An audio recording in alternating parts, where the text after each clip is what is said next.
Pessoal, ler aqui para mais um videozinho. Dessa vez vamos falar de novo sobre Devil May Cry. Eu sei, ninguém mais aguenta, ninguém menos aguenta, mas pô, não tem como. Master Alucard. Esse canal é bom, tipo, bom mesmo. Acho muito. É simples.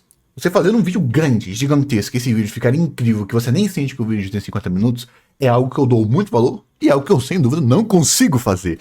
E o canal dele é incrível, seja falando sobre Castlevania, seja falando sobre Devil May Cry, seja falando até mesmo de outros jogos. Fazendo as tier lists, nos vídeos opinativos. É um canal que eu gosto muito, daqueles canais que eu não gosto de jogos. Eu não gosto da franquia. Mas o amor que ele tem sobre essas coisas que eu não amo é um amor contagiante, digamos assim. Às vezes é aquela coisa tipo, uau. Então vamos lá fazer esse vídeo aqui, que não tem como esse vídeo não ser bom. E tadinho dele, né? Eu tenho muito dó dele, porque como ele faz o vídeo bonitinho, eu tenho certeza que a crítica vai estar boazinha aqui. Então vamos lá, bora. Vou colocar em 1.5, já tá? Porque senão o meu vídeo vai ficar imenso. E se você quer assistir, tá muito rápido, vai assistir o vídeo dele. Esteja aqui pelos meus comentários, não pelo vídeo dele. Vai se lascar. Muito bom, mano. Cara, eu fico impressionado quanto o pessoal que quer ser subversivo não consegue fazer uma mulher boa. Puta que pariu. Eu assisti essa semana Bizarros Feixes das Fossas Abissais. É um filme. Pensa, ó, o que essa série quis fazer? Ai, você é subversiva. Você vou criticar os Estados Unidos. Você é diferentona que essa série quis fazer. Bizarros Feixes de Fossas Abissais fez. É diferente. É uma narrativa não usual. E fez uma mulher que mal fala. Uma mulher forte. E uma mulher que, tipo, com pouquíssimas cenas já é 300 vezes melhor e mais profundo do que essa Lady Corna aqui. Incrível. Ale, esse filme é filme brasileiro, você recomenda assistir? Espera o meu vídeo falando sobre esse filme, que esse filme ele não é pra todo mundo, não. Ninguém aguenta mais. Eu não aguento mais. Por isso que a gente já tá realmente cansado. É a mesma mesmidão. Lê, vamos lá. Bom, aspecto positivo da industrialização, da indústria. Você consegue fazer coisas que antes não eram possíveis. Você consegue eficiência, você consegue juntar pessoas, qualidade, um monte de coisa. O problema da industrialização é que você às vezes consegue fugir de uma coisinha chamada qualidade. Porque então, a única coisa que você precisa para vender um produto medíocre é achar um nicho de pessoas que toleram aquele nicho medíocre. Então você não faz filmes bons, você faz filmes não ruins o suficiente para aquele público grande consumir. Que é uma das piores coisas que filmes. Vamos dar um exemplozinho: o filme da Marvel. O filme da Marvel não tem direção, não tem roteiro, não tem quase nada. Os filmes mais inspirados é Guardião da Galáxia e os últimos filmes que foram com uma pegada mais de quadrinho, mas é lavado, sabe? Você não tá preocupado em fazer um filme bom, fazer um filme em arte, em fazer o melhor possível. Você tá focado em entregar o necessário para dar lucro. E isso não é. Tipo, nós temos filmes que deram lucro e são filmes muito bons. Nenhum deles está no top 10 mais vendidos. Mas, se você quer ganhar dinheiro, tá passando fome, troca um pouquinho de dinheiro por qualidade, por algo que transcende. Mas a gente fica com essa ativa de porcaria aí. Eu queria começar esse cheio de energia pra xingar, pra erguer as mãos pro alto e gritar: Netflix, filha da p.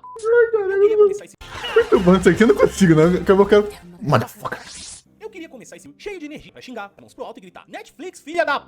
Como já fiz tantas vezes com a série animada de Castlevania nos últimos anos. Mas, sei lá, cara, a luz da geladeira acende cada vez menos, sabe? Nem dá vontade de comentar. Tô tão cansado, bicho. Mais uma vez, uma adaptação de uma obra japonesa que eu gosto e que é muito importante pra mim é lançada de maneira porca. Mais uma vez deturpam toda a mensagem do produto original. Mais uma vez a Netflix tá envolvida. E mais uma vez a fandom de alguma coisa que eu gosto vai ser repartida. Já foi, na real. Quantas vezes vão precisar repetir isso, gente? Quantas vezes vão ter que ver tudo que é especial, tudo que é maneiro, devagarinho ser destratado por gente que jura que entende do material? Quantas vezes vamos... É aquela necessidade que eu vivo falando, a coisa que eu mais repeti é: vamos lá, existem coisas, eu gosto muito de dar esses exemplos, mas ninguém entende. Surf não é pra todo mundo. Vamos fazer uma brincadeira com futebol. Super 11. Você acha que o Super 11 com aqueles poderes lá é pra quem gosta de futebol? Eu gosto, eu assisti quando criança Super 11 e nunca gostei de futebol. Então o que eles tentam fazer é: ninguém, além de quem joga, gosta de Devil May Cry. Então vamos fazer uma obra comercial que tenha skin de Devil May Cry pra vender mais. Isso, pra mim, é tão antiético e burro, porque é uma pedância de quem não sabe que a indústria dos games é maior que a indústria do cinema.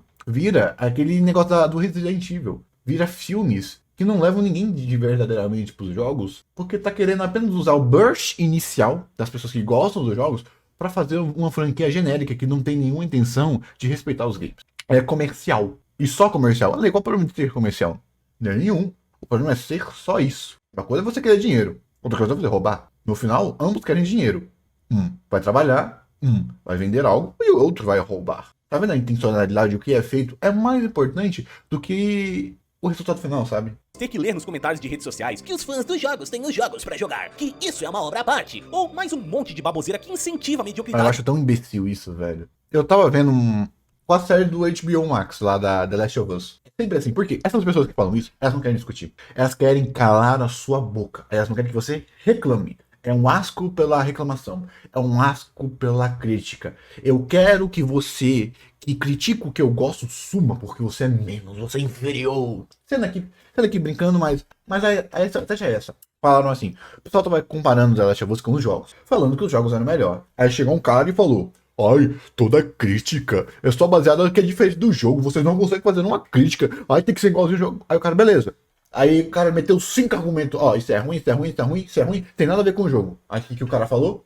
Ah, mas isso não vale. Tá vendo? Quando o cara é limitado, ele usa a argumentação limitada pra te limitar. Então, a pessoa reclama porque é diferente do jogo. Tá bom, então eu, que não jogo os jogos, falei que é ruim. Ah, mas você tá fazendo isso por causa disso. Não existe nenhuma pessoa limitada. Uma pessoa que acha que o mundo vai até o horizonte, quando você que vem depois do horizonte, você tá mentindo. Você não existe. É uma pessoa limitada que para que o mundo faça sentido, ela transforma o mundo num grão de arroz. Não porque ela tenha a capacidade. Não porque o mundo é um grão de arroz. Porque ela não tem a capacidade de imaginar um mundo maior do que isso. Porque se o mundo for maior do que isso, ela não entende. E isso daí para mim é revoltante. Eu acho revoltante. Eu tenho certeza que tem fã chato. Como sempre vai ter. Mas a argumentação vai além. O querer vai além. Beleza, o fã chato não gosta quando tá diferente. E por que então ser diferente é bom? Ah, você não pode falar que é diferente. E a sua única argumentação que é diferente, por isso é ruim, tá? Então fale por que é bom. Se a argumentação tá errada, em vez de você reclamar a reclamação, porque você não fala que é bom por causa disso? É você sem argumento e a pessoa sem argumento. Porque você também tá sem argumento, tá certo. É simples. Comparação é a forma mais fácil do jogador, do telespectador casual, falar que algo é bom ou ruim. É comparação. Ninguém aqui é formado em crítica literária, em crítica de cinema. Então, a forma mais fácil para você, público comum, saber que se algo é bom ou é ruim é pela comparação. Às vezes a comparação é justa, ou às vezes a comparação é indevida, mas ainda assim é a forma mais fácil. Então, você vê algo ruim, sendo que você tinha algo bom para fazer, independente se não ficou tão ruim, para você que sabe que poderia ser melhor, para você vai ser pior. E você que não sabe de porra nenhuma, você não tem a capacidade de imaginar o quão melhor poderia ser a cena e aceitou essas migalhas. Se você aceita migalhas, é porque te roubaram até a lembrança do pão. Valeu, Narras. Porra. Da indústria atual. Faltou porra no final. O pessoal não cansa de assistir porcaria, não? Sério, que coisa cansativa, velho. Falo isso com honestidade, do fundo do meu coração. Sentar pra escrever esse vídeo foi um trabalho hercúleo.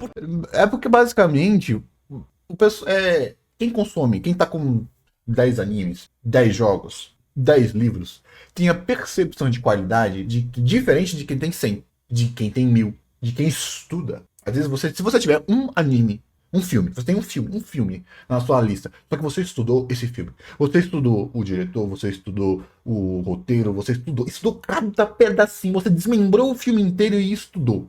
Só porque você estudou um filme, você tem mais arcabouço argumentativo do que uma pessoa que assistiu 100, assistiu 1000. A mesma coisa é para você que tá jogando jogos. Você já sabe o quão bom poderia ser essa franquia. O quão longe ela poderia correr, ir. O quão perto do horizonte, o quão perto do sol ela poderia tocar. Já o público casual, você não tem nem noção. É você dizer, pô, essa série é nota 10, vamos dizer assim. Mas o que a série poderia ser é 100. Se você não sabe que a série poderia ser 100, é aquilo que eu falo, igual eu fiz com a Arca de Noé. As pessoas tendem a limitar o seu consumo por elas. O que isso significa? Se o que eu assisti aqui é o que chegou a mim, então isso daqui é a média da qualidade. Então as pessoas tendem, o povo comum, o telespectador médio, tende a limitar o que ele assistiu por si. Então, o que eu assisti não pode ser nem muito melhor nem muito pior. É a média, que dá aquela distorção de percepção. Por isso que quando eu fui fazer o review da Arca de Noé, esse filme lixoso, a primeira coisa que eu faço esse filme é um lixo. Só que ele é um lixo porque o pessoal não teve a capacidade de fazer um filme bom. Olha aqui um poema desse corno desse autor que foi baseado. O nome dele tá atrelado, mas a qualidade não é do autor. Um poema tem mais humanidade, tem mais característica positiva do que o filme inteiro. É a mesma coisa que acontece.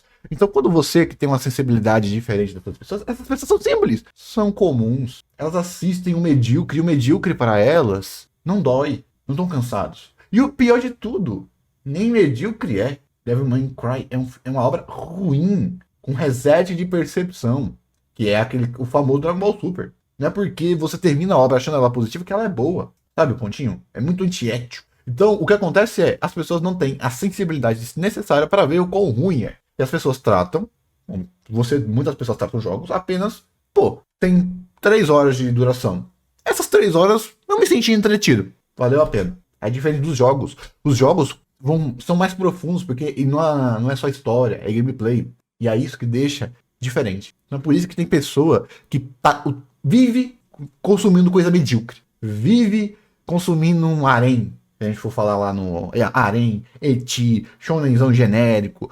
É disso que esse isekai nojento de temporada vive. Porque às vezes o consumo medíocre reflete o quão medíocre é a pessoa que tá assistindo. Desculpa, eu sei que é meio babaca falar isso, mas, eu sei que não é todo mundo.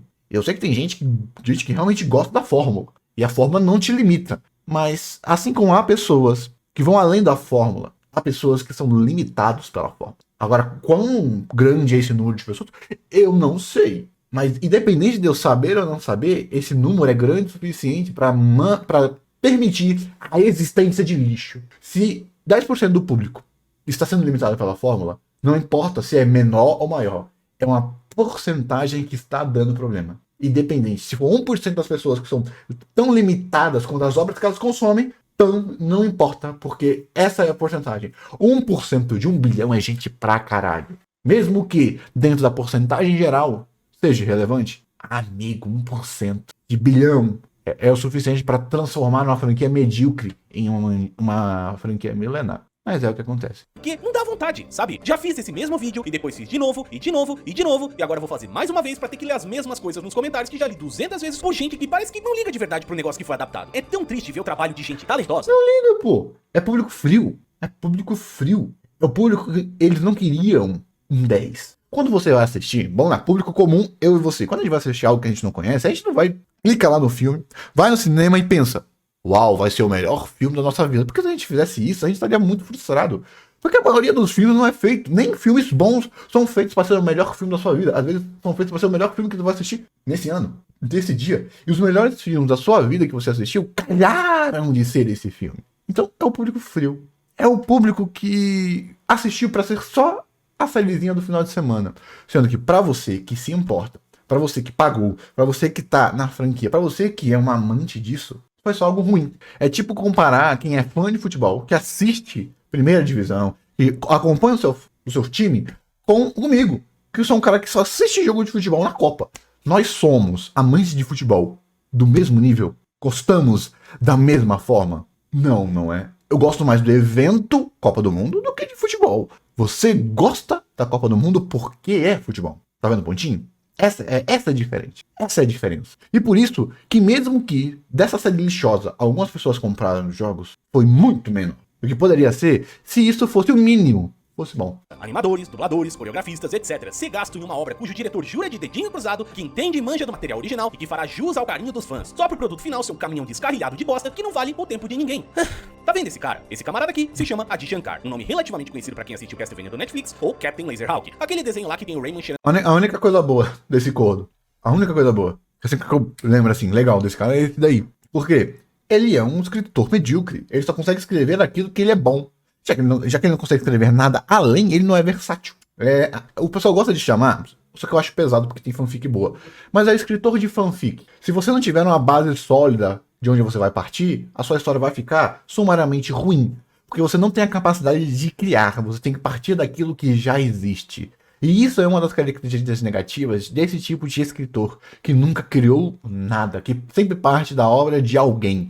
Porque você acaba limitando a obra pela média que esse autor tem. Essa é a diferença de quem usa e de quem cria. Mesmo que, no final, ambos estejam criando. Mas a forma de se criar, a forma de se entregar arte, a forma de ser o mestre nas suas ações é é sumariamente diferente. Esperando uma carreira de pó. Shankar é uma figura um pouco controversa na fandom dos Belmonts, mas que devagarinho foi escapando dos holofotes graças ao Warren Ellis, que acabou levando boa parte da culpa da escrita e a atmosfera duvidosa daquela série. Ainda tinha quem duvidava, mas, em geral, o cara deslizou pra fora das trincheiras. Logo, Shankar tinha apenas Até hoje eu assisto o copy onde que, nossa, tem gente que acha essa bosta aí da Netflix ruim, nossa, que o pessoal, só porque, amigo do céu, puta que pariu, velho. O pessoal é tão limitado que o pessoal fala isso, aí eu pergunto pra pessoa, cara, você assistiu a terceira temporada? Por que a terceira temporada essa merda e a última são chatas? São estruturalmente chatas. Sabe que a pessoa, essa merda do público comum, puta que pariu, eu tenho uma raiva disso, não vou mentir não. Eu não consigo julgar porque eu já fui assim, mas puta que pariu. Que é, você pega o ponto baixo da obra, você pega o ponto alto da obra, compara. Se o ponto alto for maior que o ponto baixo, pra pessoa, a obra é boa. Isso é uma merda. Aí você tem uma obra com 4 temporadas, onde só a primeira temporada é boa, a obra é boa, por causa dessa única temporada. Amiga, aquela cena final, velho, da puta falando lá, naquele diálogo de merda. Ai, meu Deus, só de lembrar disso daí, velho. Puta que pariu. um trabalho, provar que ele não era um dos problemas. Simples, né? E tudo tava indicando que ele ia entregar uma obra bastante fiel, além de twittar de Não, já vi o trabalho desse cara, ó.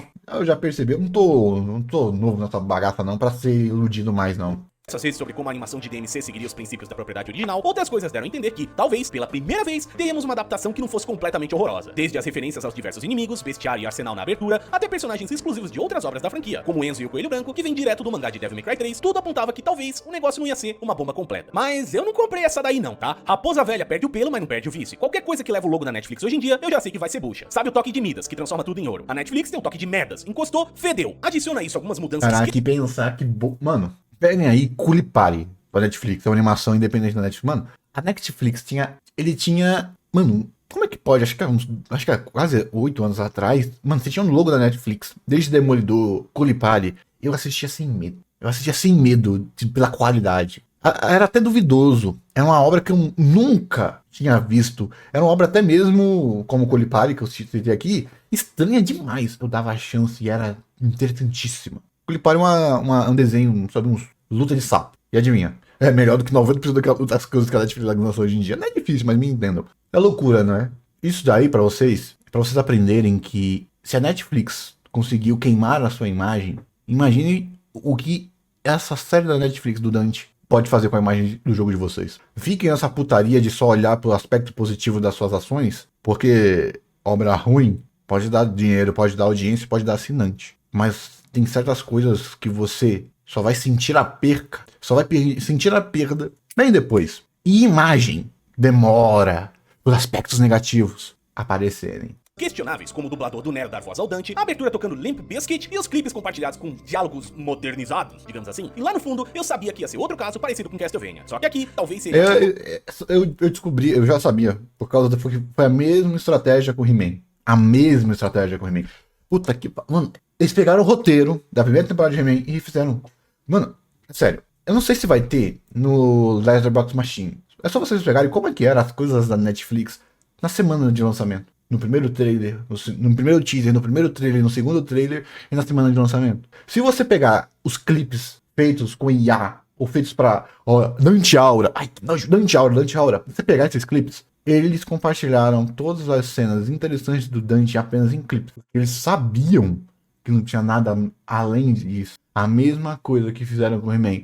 No marketing, usaram o He-Man para vender a série, que na verdade era uma desconstrução. O He-Man sem He-Man. Com a Leolinha, com uma das piores protagonistas femininas que roubaram o protagonista, porque tem essa cota, né? Essa reparação histórica, seja o pensamento distorcido desse pessoalzinho esquisito, desses parasitas de criatividade. Então aí, ó. Aí é o lixo. E aí? A sua luta, o que foi adiantada? Porque não tem luta. Assim como o discurso é roubado por essas empresas, esses parasitas, não teve nada positivo, só piorou a própria luta, piorou a própria causa. Os militantes ficam militando por semanas por algo que vai ser completamente esquecido. Porque eu já falei, existe o arquétipo de pessoas que vê esse tipo de coisa e acha que é positivo por si. Representatividade, quebras de padrões sociais, elas veem como positivo per si. Então se você... Opa! Isso é bom, não porque na história é bom, mas é porque pessoas que eu não gosto estão desgostando, então é bom. Sim, isso existe. Nossa, ali, que babaquice existe, não tem o que fazer.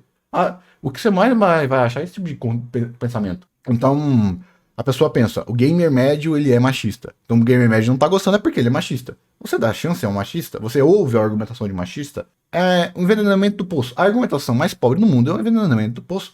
E ela é o tipo de argumentação que mais existe na internet. Porque porque você não precisa ser inteligente. Você não precisa ser capaz. Você não precisa nem argumentar. Beleza, DMC e He-Man é bom? Não importa, porque você é burro. Independente se for bom ou ruim, se você ser burro, a sua opinião não vale, então cair essa boquinha. Basicamente é assim. E isso é ótimo, porque protege empresas de lançarem arquivos medíocres. E é por isso que elas vão continuar fazendo isso. Porque tem esse exército de alienados para defender aquilo que nem dá para ser chamado de arte. É mais doloroso, porque parece traição, tá ligado? Uma coisa é tu mostrar Ritter Belmont e Maria Renard matando vampiros aristocratas na França, algo completamente desassociado da obra original. Outra coisa é tu trazer personagem de mangá, botar referência a um bocado de jogos, fazer remix das trilhas sonoras, é botar cenoura na frente do burro, cara. Muita gente achou que DMC do Netflix ia ser top, e não foi. Na verdade, foi pior. E dessa vez, o tio Shankar não conseguiu fugir se escondendo atrás de outro escritor. O cara já foi marcado, e agora tem até meme por aí dizendo coisa tipo, espero que sua propriedade favorita seja adaptada pela de Shankar. Quase como se fosse uma ameaça, sabe? Essa era a tua chance, cara, e tu vacilou feio. Mas do jeito que esse maluco se porta publicamente, não duvido que ele deve Eles estar... não se importam,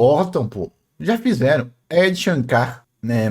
Vamos pensar. Fã do MCU é a mesma coisa que fã dos quadrinhos? Não. Às vezes um fã do MCU nem tocou nunca no quadrinho. O Ed Shankar, ele é um escritor que faz para um nicho. Só que como ele não tem qualidade para atingir esse nicho, ele usa obras de terceiros para ter o boom inicial e mostrar esse lixo para as pessoas, para as moscas. Entendeu? Desculpa se você gosta, eu tô tentando só ser mais didático nos exemplos. Mas desculpa, não tem como, pô. É sacanagem. Eu tenho uns 5 horas reclamando dessa bosta aqui no canal, você não vai conseguir falar que isso aí é bom. No máximo você vai argumentar que é medíocre. E olha lá. Então é isso que ele faz. Ele escreve pra ele e pros manos. E usa você, fã, como escada e palanque pra atingir esses manos. É só.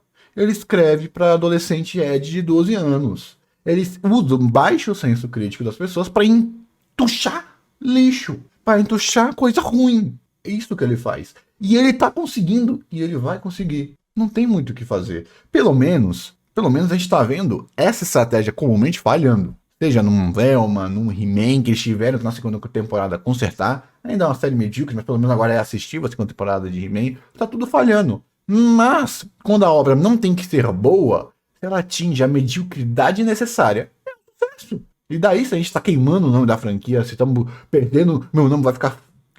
o meu nome vai ficar queimado entre os fãs de games. Foda-se. Vamos pensar, quem joga videogame é 1 bilhão de pessoas. Tem mais 3 bilhão para ele enganar. Enquanto tiver otário no mundo, vai ter gente querendo enganar.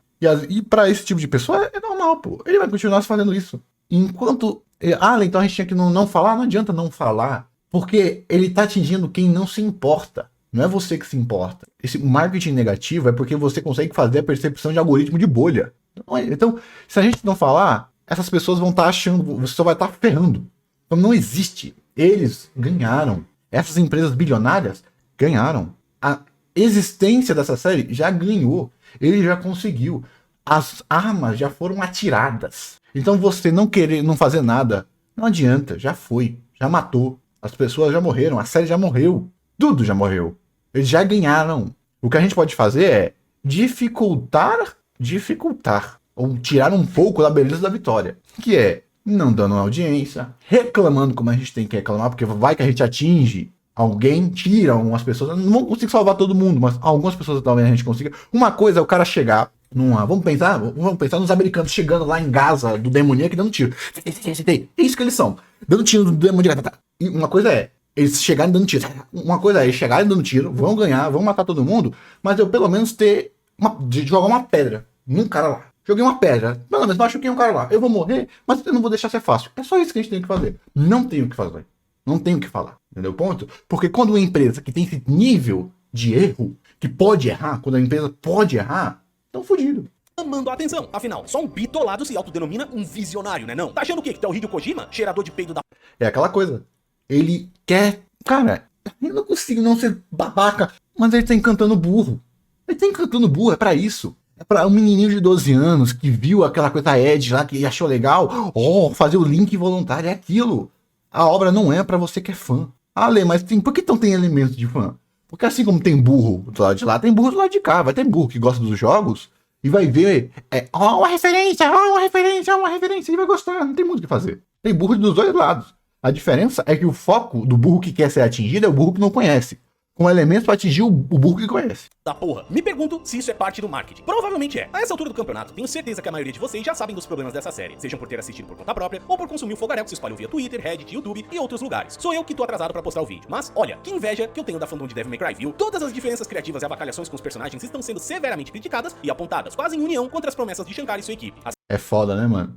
E, cara, eu lembro... Mano, puta que pariu. Eu vi gente que não assistiu a série defendendo a série na semana que lançou essa bosta, velho. Mano, quando você consegue se dar de inteligente sem argumentar, é porque você é um filho de uma puta. Me perdoa. Quando eu vi a gente defendendo... Ai, o único argumento do pessoal é que é diferente dos jogos. E você, seu filho da puta, nem argumentando você tá, seu corno do caralho.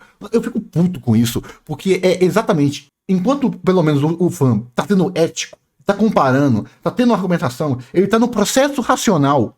Ou seja, o mínimo o fã tá fazendo, você, seu corno do caralho, nem assistiu, você assistiu. Nem crítica você tá tendo. Você tá criticando quem critica. Sendo que você não fez porra nenhuma e você tá lá criticando. Mano, eu tenho um ranço disso daí. Um ranço, um nojo. Eu acho você nojento com você que faz isso, tá? Eu acho você nojento. Por quê? Você é o que não se mexe. Você não faz nada. Você não existe criticando quem existe. Você é um bot. Você é um nada. Você é um verme miserável que nem se faz existir. Criticando aqueles que é o clássico arquétipo do eu critiquei, mas acabei errando. Aí chega o cara que faz porra nenhuma da vida. É um NPC da vida real e fica, olha, você fez errado. Olha lá, você criticou errado. E o filho da puta nem se mexeu. É quem não existe criticando aquele que existe e errou. Muito mais me dera um fã que critique errado, mas pelo menos ele criticou, ele fez um processo racional, ele participou ativamente do processo de arte, mesmo estando errado, do que você arrotando virtude para nulificar o discurso enquanto você nem sequer assistiu. Eu vi gente que não assistiu essa merda invalidando a crítica dos fãs. Puta que o pariu, mano. Então vem um cara... Fala, nossa, é tão anti-arte. Ai, puta que pariu, que nojo, velho. Aí é tão anti-arte você querer que as obras sejam iguais, é tão anti-arte. Aí o filho da puta tá criticando uma obra, falando de anti-arte, falando de ética, e falando de algo que ele não consumiu. Filha de uma puta! É a sensação de um cara dando tiro na cabeça de criança, falando que é errado matar. Exemplo de merda. Mas é tipo, pra mostrar o quão hipócrita é. Um cara de moral pesada, julgando moralmente, colocando uma régua moral lá na puta que o pariu, de ação. Onde se você não critica de maneira perfeita, você não deve criticar. E quando o filho da puta não faz o mínimo, porque ele se acha superior. Nossa, velho, dá vontade... É sério, dá vontade de dar tapa na cara de um filho da puta desse. Pra ver se esse cara amadurece. Nossa, olha, você dando de gostosão, falando que dá um tapa. É porque é revoltante mesmo, é revoltante. Eu não sou exatamente esse cara que arrota a virtude. Eu sou o cara que quando chuta a quem é na mesa, eu xingo. Sou um cara que quando perde num jogo, eu dou um soco na mesa. Eu não sou perfeito. E ninguém é. O problema é você, o filho da puta, falando. Eu vi filho da puta falando assim. Ed Shankar tem mais direito de mudar do que você de reclamar. Porque ele é um escritor de verdade. Ele sabe. Você é um aleatório que não estudou nada. Olha a merda que um cara desse fala. Puta que o pariu. Puta que o pariu. Puta que o pariu. Nossa, eu tô ficando... Tá porra, eu tô realmente puto agora, velho. Fiquei realmente puto. Mano, porque ouvir merda de alguém arrotando virtude é uma porcaria. Não, mano, tá saindo só bosta da sua boca, porra. Assim como previ no meu vídeo do primeiro anime de DMC, o pessoal aqui já sabe muito bem como Dante, Lady e outros personagens funcionam graças às extensas cutscenes que cada jogo oferece. Tu não tá adaptando uma sprite com descrição no manual japonês, tu tá adaptando nos personagens mais conhecidos da Capcom. E a minha inveja vem do fato que não tivemos a mesma sorte do lado de Castlevania. Cara, teve um cara que veio argumentando no meu vídeo, falando que DMC é obra de nicho. Aí eu falei, porra, se DMC é obra de nicho, que vendeu a franquia mais de 50 milhões, e The Last of Us vendeu 30... Aí o filho da puta falou, 30 milhões pra bilhões de... 50 milhões pra bilhões de pessoas é minoria. Eu não sou padre, eu não sou santo, eu não sou monge pra aguentar esse tipo de merda. Puta que eu pariu. E sabe o que é mais foda? Lê. É bait. O problema, gente, todo rage bait se baseia em uma verdade. Ou seja, vai existir esse arquétipo de pessoas em algum local. Sabe por quê? Porque o bait é baseado na verdade ainda. Ou seja, vai existir um filho da puta que verdadeiramente pensa desse jeito. Sabe por quê? Porque esse mesmo filho da puta falou, se eu não conheço, ó, minha argumentação lá no começo, deve ser porque não é bom ou não é famoso. E adivinha?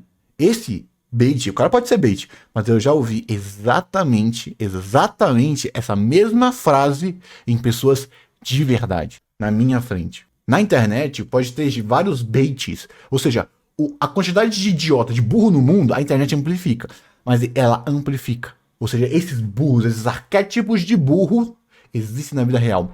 E independente se for 1% ou 0,5%, a existência deles pode dar problema. Gente que acha que a bosta do Nocturne oferece algo de valor pra essa saga. Ou gente que não dá duas fodas pra entender o porquê a série da Konami é especial. Se você pensa assim, que a sua obra favorita seja adaptada por Adi Shankar.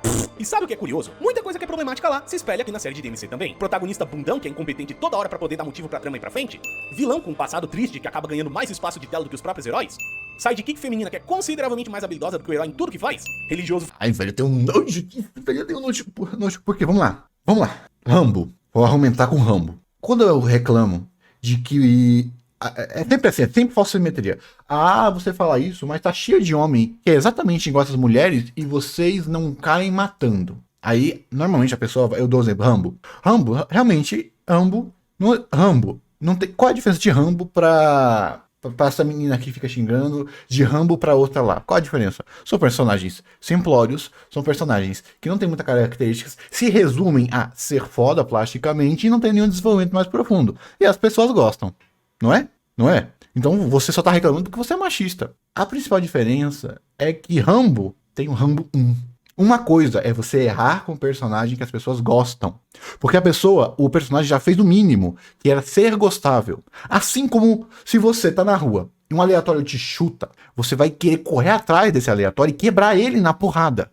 Agora se você, ó lá, tá andando na rua, um cara te chuta, e você olha pra trás é um amigo de infância seu, você ri. Então, a percepção do erro também é baseada nas qualidades antecessoras. Então, não dá pra você querer nulificar, achando que as pessoas só pegam pesado nesse tipo de personagem porque tá cheio de personagem homem com essas mesmas características. É porque, além de ser diferente, tem características diferentes, tem nichos diferentes. Os homens não chegaram a esse nível de poder fazer um Borukutu Movie baseado na puta que o pariu.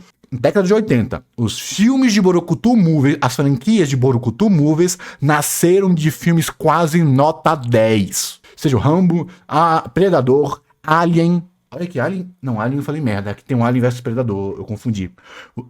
O Mercenários... Ou seja, para você chegar ao ponto de fazer um personagem raso, feito apenas para ser forte, teve que só ter um puta de um filme anterior. Teve que ir pra esse gênero da década de 80, essa tendência da década de 80 dos Borukutu Movies, teve que só ter as maiores personalidades pra esse gênero existir. E tu acha que tu vai fazer isso plasticamente, porra? É isso que é a falsa simetria. Porque pra você, a cartada machismo é o suficiente.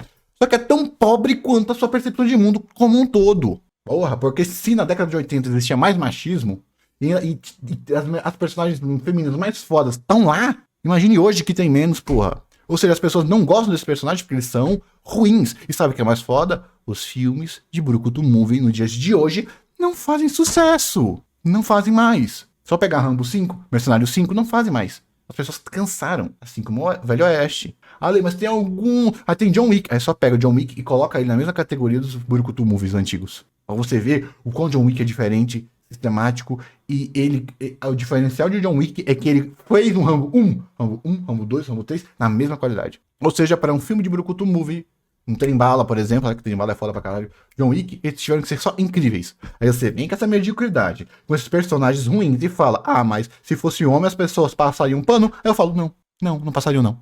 Porque não passam. Porque você tá pegando um aspecto de qualitativo do passado e colocando no presente, nulificando as características do presente. Parabéns, você está fazendo uma obra para pessoas tão limitadas quanto você. Desculpa, eu tive que dar essa porrada. Um fanático que jura por Deus que está justificando seus meios controversos por um fim benéfico? Metáfora usando um grupo de criaturas para representar uma contraparte marginalizada do mundo real?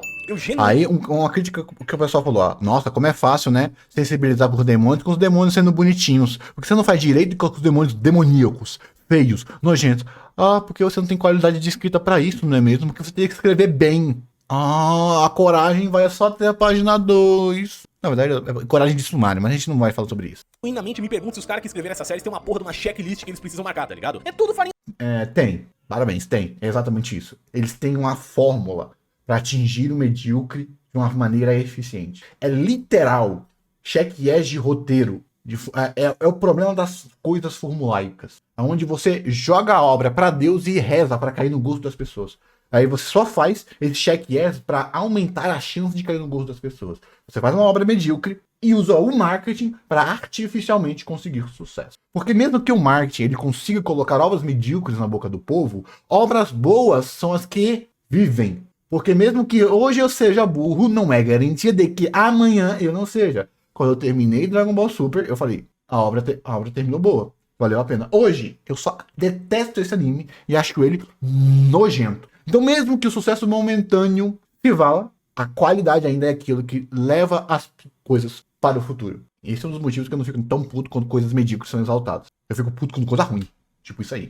Do mesmo saco, pô. Uma série gruda na outra e tudo acaba ficando com um tom genérico de coisa feita pro povão. E se tem uma coisa que eu não desejo pra ninguém é que suas obras sejam adaptadas pro povão. Nunca dá certo. Pau no cu do povão. A versão do Netflix que graças ao mundo... Não pau no cu do povão. É porque você tá com uma análise adaptativa de obras que tem proporcionalidade. Essa é a merda. Vamos dizer assim, se DMC, Devil May Cry, fosse um livro, isso seria muito mais aceitável. Porque livros e adaptações de livros, é só você pegar a quantidade de livros americanos adaptados e quão diferentes eles são. Tem livros, como eu já citei do próprio Nevoeiro, que são sistematicamente diferentes do filme e até mesmo vão para um final diferente do filme. E quem leu o livro gosta. É que tem gente que não gosta quando é diferente do livro também, é meio foda, mas é diferente. A percepção é diferente. A percepção de erro é diferente e a quantidade de pessoas que vão reclamar é diferente. Porque é muito mais interpretativo. Tem menos camadas de arte, que se torna mais valorável. Porra, esse mundo dessa fantasia ficcional pós-punk é diferente do que eu imaginei quando eu li o livro. Mas a minha memória e o que eu estou vendo na realidade, na TV, são diferentes, você acaba valorando. E que acaba tendo essa principal percepção. A diferença é exatamente quando você vai pegar mídias que têm equivalência. Seja temática, de quantidade de arte, ou seja, de camadas de arte, e de público. E, mano, são 50 milhões de cópias. 50 milhões de cópias num jogo de 100, 200, 300 reais. Mano, a empresa que mais faz bilhão, sistematicamente, é a de games. Porque, caralho, você tá pegando esse público jogando fora. Porque você acha que DMC não é uma obra igual The Last of Us? É foda. Que uma obra filminho, cineminha, que é The Last of Us, tá tendo uma adaptação mais fiel do que uma obra com narrativa não usual, que é DMC. DMC adoraria uma narrativa visual mais de série, mais de anime, usando a animação para tornar aqueles momentos épicos um top. Imagine cada cutscene mais fiel, só que mais caricatural, mais boba, num traço mais único, mais brincando com cores. Em vez de você jogar, a obra é mais trágica. Aquele maneiro que você tem ao jogar é traduzido de uma maneira cinematográfica na animação. E olha que loucura como o mundo é. Uma obra filminho está sendo adaptada como filminho, que poderia ser diferente. Uma obra que se valeria muito de uma adaptação mais filminho, de uma narrativa mais usual. Porque se você pega The Last of Us, pega as suas cutscenes, dá um filme foda. Tenta fazer isso com o DMC, não vai ficar legal. Porque a narrativa usa a gameplay. Então, qual dessas duas obras mais seria positivo a adaptação filminho? Me diz. Não faz questão de brincar de ser canônica, mostra as desventuras do menino Dandy, que se vê perseguido por forças diferentes que querem fazer uso de sua origem demoníaca, seja através de seu pingente, dado por sua mãe em sua infância, ou do despertado em sua forma Devil Trigger. Junto dele, temos dois outros personagens principais, Lady, que merece um caminhão de críticas às quais vou ter prazer de derramar, e o Coelho Branco, personagem oriundo do mangá de DMC, que acaba servindo como antagonista principal. Cada uma destas cabeças foi modificada de diversas maneiras, seja na sua origem, nos seus relacionamentos, na sua função ou nos seus objetivos. Por exemplo, Lady agora faz parte de uma força especializada caçadora de demônios, chamada Darkcon. Sim, Darkcon, alguém que ganha mais que eu, você e sua família inteira, decidiu que o nome da força antidemoníaca seria um trocadilho barato com a Capcom, ó. Porque o público-alvo é criança, porra. A gente com baixo senso crítico. Desculpa. Esse é o público desse da mãe, é por isso que é tão besta, tão merda. O pessoal chama de público de Reddit. Que é o pessoal que vai assistir, foda-se qualidade, e o cara vai ficar, olha, referência, referência. Porra, velho. Parabéns! Essa equipe é especializada em caçar demônios e é comandada por esse veiote aqui, que serve a básica função de vice-presidente dos Estados Unidos. Juntos, eles trabalham para conseguir a metade do amuleto de Dante, que serve como parte de uma chave para desfazer uma barreira mágica imposta no mundo demoníaco por ninguém menos do que Sparta. Lembra do Sparta, né? O lendário fodão lá dos jogos, pai do Dante e Virgil? Esse é um objetivo compartilhado pelo Coelho Branco, essa curiosa criatura que mira no coelho lá do Alice no País das Maravilhas e acerta no Coringa do Ai Gabriel. Nós somos doidos pra porra! Ele entra nessa Pior que é jogada... isso mesmo, o pessoal percebeu muito essa loucura dele, essa busca pelo caos dele muito como Coringa. E como esse cara chupa muita coisa do Nolan, eu vejo nem como o Joker, mas o Coringa da trilogia do Batman. O bando Force Edge, que por algum diabo de motivo se encontra dentro de um museu no Vaticano e não servindo como um selo dentro do mundo demoníaco, como visto lá no terceiro jogo. Esquisito pra caramba, mas, né, universo alternativo. Seu objetivo é desfazer a muralha demoníaca imposta por Esparta, salvando o que ele chama de seu povo de um destino cruel. Se chama facilitador de roteiro. Vai ficar muito difícil pra mim, vamos facilitar. É só isso que esse filme é, que essa série é. O que é difícil, não faz, não adapta.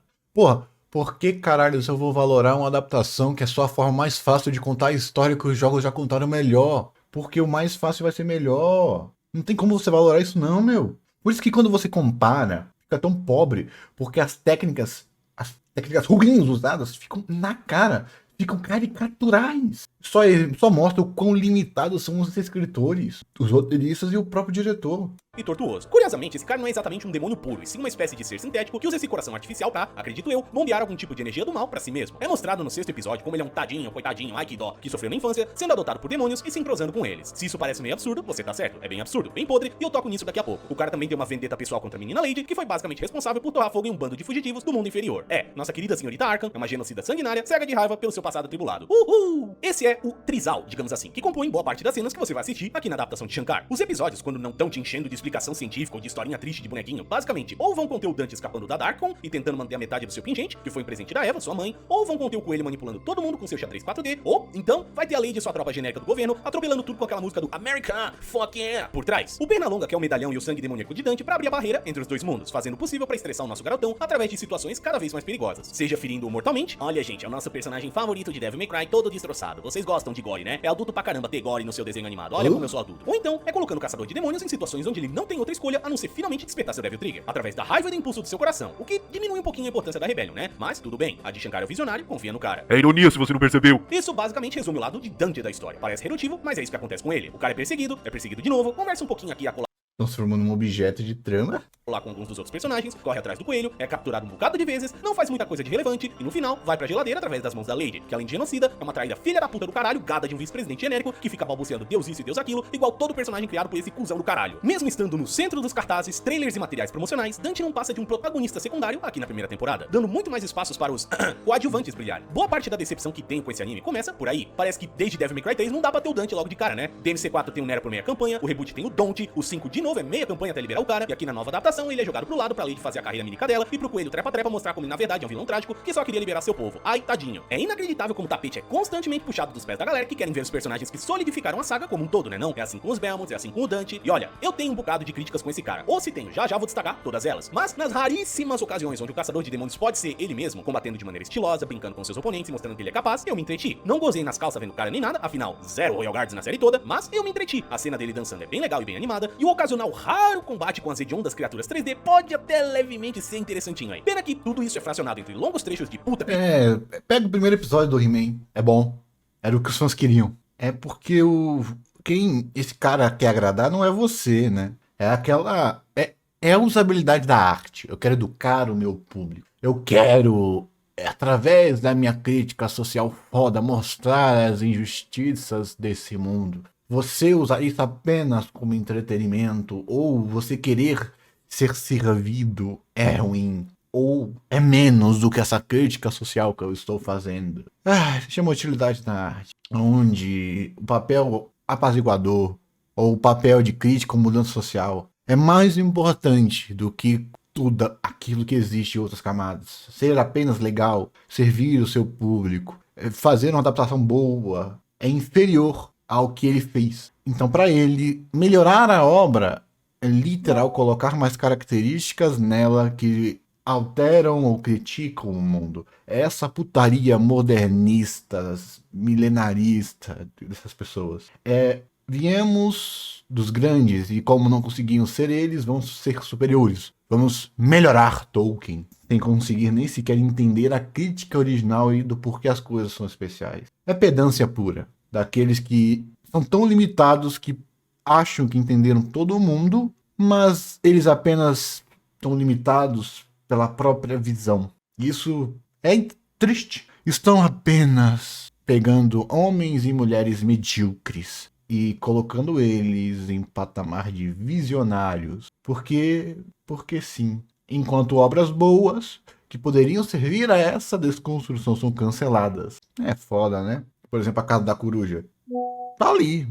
Estamos aqui se ferrando. Crítica social foda através das ações da Darkcon e do Coelho Maldito. O ritmo dessa série vai de baile funk ritmo 5 pra valsa da vovó com parada pra oração. Toda cena minimamente interessante é interrompida pra explicar a origem de poderes demoníacos, ou ferramentas, ou motivos pras coisas acontecerem, ou o que quer que for nos mais mínimos e exaustivos detalhes, que acabam não servindo pra porra nenhuma, tá ligado? Não é porque tem um universo tem explicação pra todas as coisas que acontecem nele que ele vai ser interessante de consumir e assistir. A saga dos jogos Devil May Cry tem bastante profundidade nas suas entrelinhas, principalmente pra quem procura, seja nas novels, mangás, descrições dos jogos e etc. Mas em geral você consegue se divertir apenas com as histórias apresentadas nos games. Até as cenas mais bregas, tipo Devil May Cry 4 inteiro, acabam te entretendo, pois estas não traem os arcos de seus personagens, e em boa parte são muito bem dirigidas também. Peitar a direção de DMC não é pra qualquer um. As cutscenes extremamente bem animadas são um dos motivos de seus personagens serem tão amados. E aqui, devo dizer que não saí impressionado, nem eu e nem boa parte do público, pelo que andei percebendo por aí. Com a premissa agora mais ou menos explicada, gostaria de separar em tópicos alguns elogios e críticas que tenho com a série como um todo, mais ou menos como fiz no meu primeiro vídeo de Castlevania Nocturne. Vamos começar com o que é bom pra trazer um pouco de positivismo pra esse vídeo, sim? Animação. A animação dessa série tem seus momentos, e quando o negócio tá bonito, é instantaneamente reconhecível. Apesar dos primeiros trailers passarem a impressão que esse negócio ia ser renderizado no Super Nintendo de tão travado que ia ser, o produto final mostra cenas de ação divertidas e dinâmicas. Desculpa aí, se chama reset de percepção de fã. Reset de percepção. Não tem como. Desculpa, se. É aquilo. A maioria das pessoas faz aquela média que eu falei e você coloca médias pra enganar o quanto a pessoa tá realmente te entretendo. Isso acontece muito. Pega um filme, começo interessante, meio chato, igual o Senhor Zé. Aí coloca um final interessante e a pessoa fala que o filme é bom. Mesmo se depois a pessoa nem sequer lembre do filme nunca mais e o filme morra na mediocridade. Pra ela vai ser bom.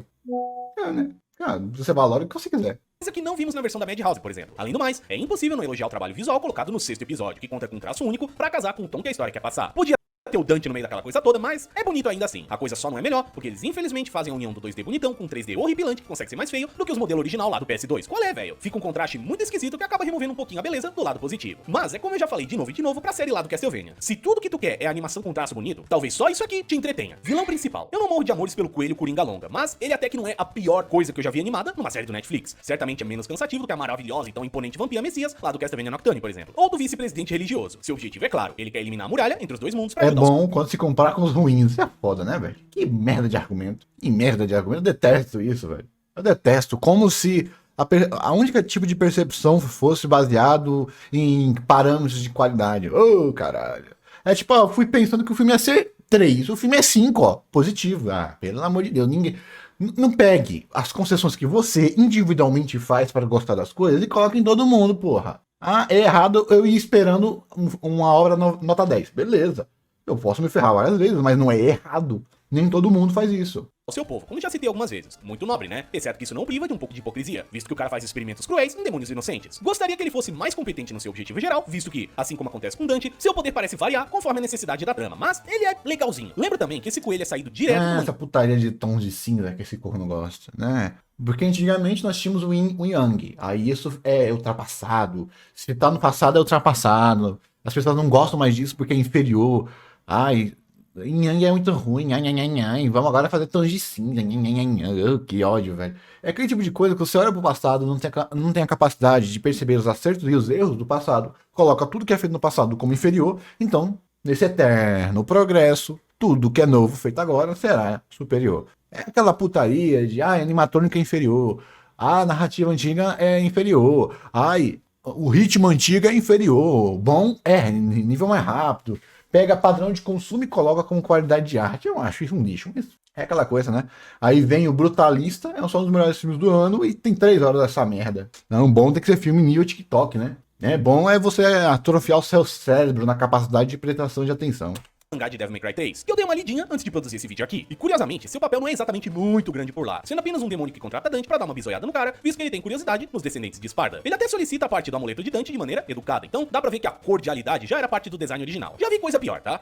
Referências. Uma coisa que a série faz relativamente bem é um bocado de referências a outros materiais e propriedades da Capcom, desde Mega Man, Resident Evil e Street Fighter, até coisas do próprio universo de DMC, como os vários chefes, as diversas armas de Dante na abertura, ou personagens como o Coelho Branco, a garçonete do anime de 2007, a Lúcia e o Enzo, outro camarada saído do mangá. Esse gorducho sapeca descola uns trampos pro menino caçador, tanto aqui quanto lá nos quadrinhos. E aparentemente, ele é uma figura recorrente lá na franquia da bruxa de 3,66 m de altura. Coisas assim são bacanas e mostram que tem gente que gosta do material ali dentro. Pelo menos é o que eu quero acreditar. Dublagem e som. Sim, nenhum tipo de arte de grande escala é feita por... A dublagem da série é genuinamente muito boa, tanto em inglês quanto em português. Como previ, Johnny Youngbot fez um trabalho sólido com Dante, mesmo que eu sinta que a sua escolha tenha sido bastante duvidosa para o papel, visto que, de novo, o cara é a voz do Nero, né? Não vou mentir que nos diversos grunhidos durante os combates, eu ouvi a voz do peso morto ambulante, visto que eu estou deveras acostumado a ouvir o Nero gemer. É porque eu não sou muito bom de Nero, viu, gente? Sem pensar bobagem aí. Mas o cara fez um trampo decente, além de parecer bem animado com a série também. Sinto que ele gosta bastante de Devil May Cry, independente do que fizeram com a propriedade. E de certa forma, isso é até respeitável, eu acho. Também trago atenção pra voz do vice-presidente Baines, que foi o último trabalho de ninguém menos do que o Kevin Conroy, o Batman. Sua atuação ficou muito boa e é uma real pena que seu talento tenha sido desperdiçado num personagem tão porco e pouco memorável. A dublagem em português também está dentro dos conformes, contando com algumas vozes relativamente conhecidas. Dante é dublado por João Capelli, que fez, dentre outros trabalhos, o Steve Harrington em Stranger Things e o Tyson em Beyblade. Lady é dublada pela Fernanda Crispim, voz da Fiona, e o Coelhão recebeu a bênção de Ronaldo Júlio, que dá vida ao Knuckles, e também a personagens como Solomon Reed, lá na expansão do Cyberpunk 2077, a qual inclusive tô jogando agora. Bem legal ver essa familiaridade de voz. Todo o trabalho de atuação está bem ok, e a minha única crítica é a falta do Tio Ruben mesmo. A voz dele ainda é icônica demais pra ser substituída pra mim, mas fazer o quê? Fico feliz também de ver alguns remixes das músicas dos jogos da série. Temos a Devil Trigger, a Devil's Never Cry, a Buried Delight, já tá consideravelmente na frente de Castlevania quando tocamos nesse assunto, então, vitória. A música composta pela Evanescence ficou legal também. Não é algo que eu botaria no celular, mas não é ruim. Só não é tanto a minha praia. Mas tudo certo até então, né não? Isso meio que conclui o que eu tenho pra falar de positivo dessa bagaça. Até mais coisa do que eu imaginava, viu? Levando em conta que eu não gostei desse negócio, e sim, eu não gostei desse negócio, isso ainda não ficou óbvio. Até que deu pra tirar um bocado de coisa. Agora, vamos pra parte que todo mundo quer ouvir, eu acho, que é as minhas críticas pessoais com a série. Apesar de duvidar muito que isso aqui mude pra algo melhor, lembra a todos que tenho 6 temporadas de experiência com Castle já, algumas coisas podem dar a volta pra algo mais interessante no futuro, visto que é um trabalho em andamento. Enquanto eu redigi esse vídeo, a segunda temporada do Visionário Adi Shankar, vai tomar no cu, visionário do cara, já foi anunciada no Twitter, com Dante segurando a Ivory em uma das mãos, arma que não está presente aqui na primeira temporada. Talvez a segunda vá dar vida pra famosa personagem Neil Goldstein, que originalmente entregou a duplinha pro caçador lá na novela de DMC, e a partir desse ponto, tudo vai se corrigir.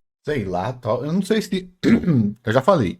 Se esse corno fizer igual fizeram com a segunda temporada de He-Man, eu vou achar ainda mais patético, mesmo que fique melhor. Porque, cara, é muito subversivo. O filho da mãe fez pra ser subversivo. Ele colocou coisas, ele destruiu coisas subversivamente, além da própria incapacidade dele em algumas cenas, e incapacidade geral de diálogos interessantes na série. Então, cara, não tem futuro que faça isso ser bom, não. Pelo menos pra mim. Independente do que ele faça. Ah, tem uma chance? Sei lá. Sei lá, se caiu um meteoro na Terra. Corrigir e a saga vai ficar maravilhosa. Você confiaria novamente neste indiano gótico emo? Deixe 100 likes e a Adi Shankar fará uma adaptação do arco de Jailson Mendes. Bora pras críticas então, por ordem de importância se pá. Se prepara, que aqui vai longe. 3D. Eu não consigo crer que estamos a um fodendo quarto do século XXI e estúdios ainda não descobriram uma maneira custo-benefício de integrar 3D na sua animação sem ficar destacado igual uma espinha prestes a estourar. Quase todo inimigo maior apresentado nessa série é animado em 3 dimensões. Muitas vezes intercalando a ação com personagens em 2D. E meu amigo, que coisa mais hedionda. O negócio não só é feio, como também é mal iluminado e composto. É como se o objeto realmente não fizesse parte daquela cena de maneira natural, sabe? Chefes como Equidna, Cavaleria Ângelo e o Agni Rudra simplesmente não ficaram legais. Eu sei que o pessoal apela pra terceira dimensão quando o inimigo é muito detalhado pra desenhar frame a frame. 3D não é algo novo na indústria, mas cara, tu vê gente fazendo coisa assim no Blender, tá ligado? Como que profissionais que trabalham numa indústria com dinheiro pra licenciar Green Day... Porra, a Jin mesmo, porra. A Jin. Isso aí é o pessoal contrata. Tem muito cara do... O pessoal pegou pra fazer em 2D, não conseguiu. Orçamento e tempo acabou, teve que mandar um terceirizado. Eu acho que é o mais óbvio. Aí esse terceirizado não vai ter a mesma qualidade da equipe principal, porque não é só a questão do 3D ser feio, a movimentação é ruim. E saiba, o melhor animador do mundo, se for dado pouco tempo pra ele, ele vai fazer uma animação ruim. Porque antes uma animação consistentemente ruim, mas que tem animação do começo ao fim, do que o cara pegar um minuto de animação bem feita, só que não vai ter o resto. Vai ter o resto. Então o cara vai ter que animar porcamente. Em Dragon Ball, vamos dar exemplo de Dragon Ball mesmo, o episódio 3, o famoso, pior episódio, é o 3 ou 5, do Super Saiyajin bugado lá. Sabe, aquele episódio ruim, feio, nojento, de todo mundo distorcido, um dos melhores animadores foi colocado lá.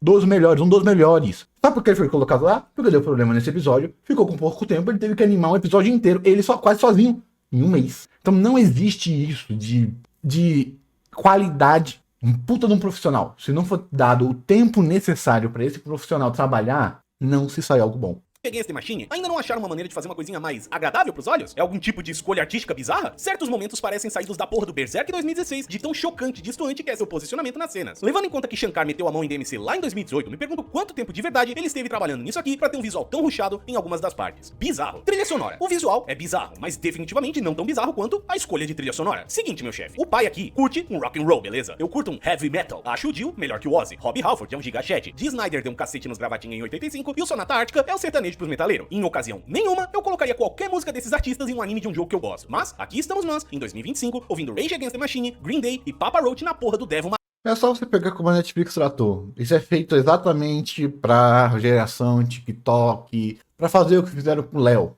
aquela animação medíocre animada da Netflix. Que é o quê? Faz a série com momentos interessantes para o pessoal fazer corte, jogar no TikTok, jogar no Instagram, artificialmente gerar engajamento, usar o algoritmo que você não tem que pagar para conseguir um público que acha interessante assistir essa série. Qual é o erro nisso? O erro é você não conseguir fazer isso decente, porra. Saiba, a ação não é errada, o resultado misturado à ação, mas a intencionalidade que faz o erro. Porque não tem a necessidade de colocar momentos tiktocáveis e ser ruim a obra, porra. Tá cheio de obra. O que mais tem é porque eles querem fazer isso de maneira artificial. Então eles escolhem os momentos. Opa, aqui vai ficar o momento pro pessoal fazer edit. Então faz isso de propósito. Estão mudando o enquadramento das direções das séries, colocando elas universalmente mais no meio, para esse tipo de arquétipo ficar mais fácil pro pessoal, ou até mesmo no futuro, mudar a estrutura da arte. Ou seja, estão querendo artificialmente colocar uma movimentação natural, que é, as pessoas gostam da cena, acham a cena foda e compartilham a cena, porque eles sentiram que querem fazer isso de maneira artificial, basicamente. É aquela coisa do, lá no Homem-Aranha 3, dos 3 Miranha, quando apareceu o Miranha do coisa lá e teve um silêncio pro pessoal aplaudir. Beleza, isso é ok. Só que o problema é quando você faz isso o tempo inteiro. McQueen, como se fosse um AMV fudidão feito lá em 2008. É pra ser charmoso ou o quê? Tipo, não sei se eu tenho que agradecer. A AMV é bonito quando é o fã que tá fazendo, porque é a seleção do fã. É uma seleção de alguém que ama. É uma seleção de alguém que sentiu. Você, que é o criador, querer sentir, é só cringe. É só bobo. Só pueril. Porque quando o fã faz um Rock Lee versus Gara em Linkin Park, é a manifestação de um sentimento verdadeiro. Você, meu criador, você é mentiroso. Você não pode fazer isso. Não é bonito você fazer isso. Porque se torna uma técnica pobre, pueril, sem nexo, sem valor. Porque não tem qualitativo lá, você está artificialmente. O fã fazer isso é o fã manifestando o seu sentimento. Que sentimento tem no que você está fazendo? Porque algumas das músicas dos jogos também, ou coisa assim, né? Apesar de que elas são feitas com uma qualidade menos interessante pros meus ouvidos, se comparadas às suas versões originais. Algo até esperado pra coisas da Netflix, né? Mas eu realmente não entendi qual foi a jogada de usar música licenciada nessa bagaça de série. Não achei que combinou nem um pouquinho, e a montagem final usando American Idiot é especialmente chocante da maneira mais completamente errada possível. Pelo visto, a parte do visionário lá do pôster envolve pegar as músicas mais completamente genéricas de bandas de punk que já foram usadas até a exaustão em outras obras por aí. Eu, hein? Zero sutileza. Existe uma expressão bem forte no mundo das críticas de É aquilo que eu falei de novo, né? Ele quer ressonar com o signo do pessoal medíocre. Então, o deus dele é esse pessoal medíocre. É esse público medíocre. Então, ele vai usar isso para atingir o público medíocre. O pessoalzinho, o pessoal comum, o público comum, de nicho grande, de 12 a 16 anos. É isso. E sofra. Aí, Lema não é excludente. Uma boa obra consegue atingir o pessoal de 12, de 16, de 20 e de 21, ok? É uma boa obra. A obra ter um foco, ter um nicho, seja de idade, de público, de gênero ou de preferência, não é aquilo que justifique atrocidades técnicas e narrativas.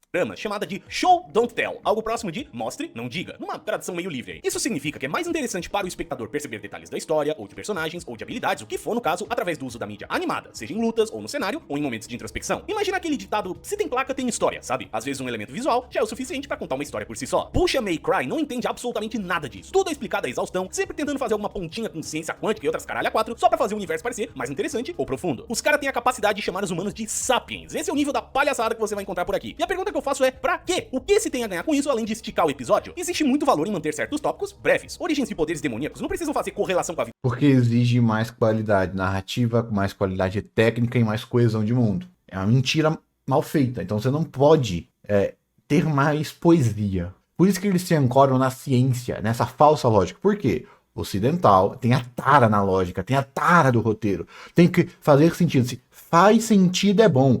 E eles não querem poesia, eles querem algo mais plástico e barato do que 1 mais 1 é igual a 2. Então eles colocam isso para artificialmente fingir que o mundo é complexo. Mas isso tá lá apenas como uma cortina de fumaça para esconder o quão eles não têm o que contar. E fica esse lixo. Vida real pra chamarem a atenção ou serem interessantes, por exemplo. Às vezes um simples ele libera seus poderes demoníacos oriundos do inferno já é o suficiente pra botar a história pra andar. Aposto que ninguém aqui se lembra de lorota nenhuma dita pelo coelho ou pelo governo, mas todo mundo aqui se lembra da Rebellion liberando os poderes do Dante lá no terceiro jogo, né não? E olha que é uma cutscene simbólica com quase nada de diálogos, que é seguida do caçador fazendo um monte de pirueta, divertida de assistir. Diálogo expositivo. Imagens são interpretativas, textos também. Só que textos conseguem passar mais informação do que imagens, porque imagens são mais sentimentos. A motivação do mostre, não diga, é porque mostrar é mais catártico, você causa mais sentimento. E é um qualitativo melhor do que texto. Porque no texto você pode escrever uma bola quadrada. Agora, mostre uma bola quadrada. No texto você pode escrever um grande e pequeno. Agora, mostre um grande e pequeno. No texto, você tem técnicas diferentes do que a imagem. Uma imagem vale mais que 1000 palavras, porque as palavras são abstrações à realidade. A imagem pode ser a realidade. E quando você não tem qualidade para mostrar, seja em momento de poesia, você vai ter que apelar para a escrita. Entendeu, bondinho? É a mesma coisa do Flow, por exemplo. A animação Flow que não tem diálogo. Positivo tem hora, lugar e quantidade, e sinto que o anime aqui se perdeu bastante no tanto de ladainha que aparece nos episódios. Menos é mais, gente, menos é mais. E até engraçado, o sexto episódio, aquele focado na Lady e no Coelho, é quase todo mundo contando apenas com efeitos sonoros e música de fundo. É praticamente a definição de mostre, não diga, e mesmo assim optaram por encher a série de baboseira expositiva. Acertaram tão bem em um e o resto ficou uma meleca. Humanidade ruim, demônio bom. Eu não aguento mais assistir série de fantasia onde os seres humanos são imperfeitos, ou corruptos, ou malignos, ou com moralidade cinza. Tipo, pergunta honesta pra você aí que tá assistindo e gostou. Aí vai chegar o imbecil que falou isso, né? Que ódio, mano, que ódio.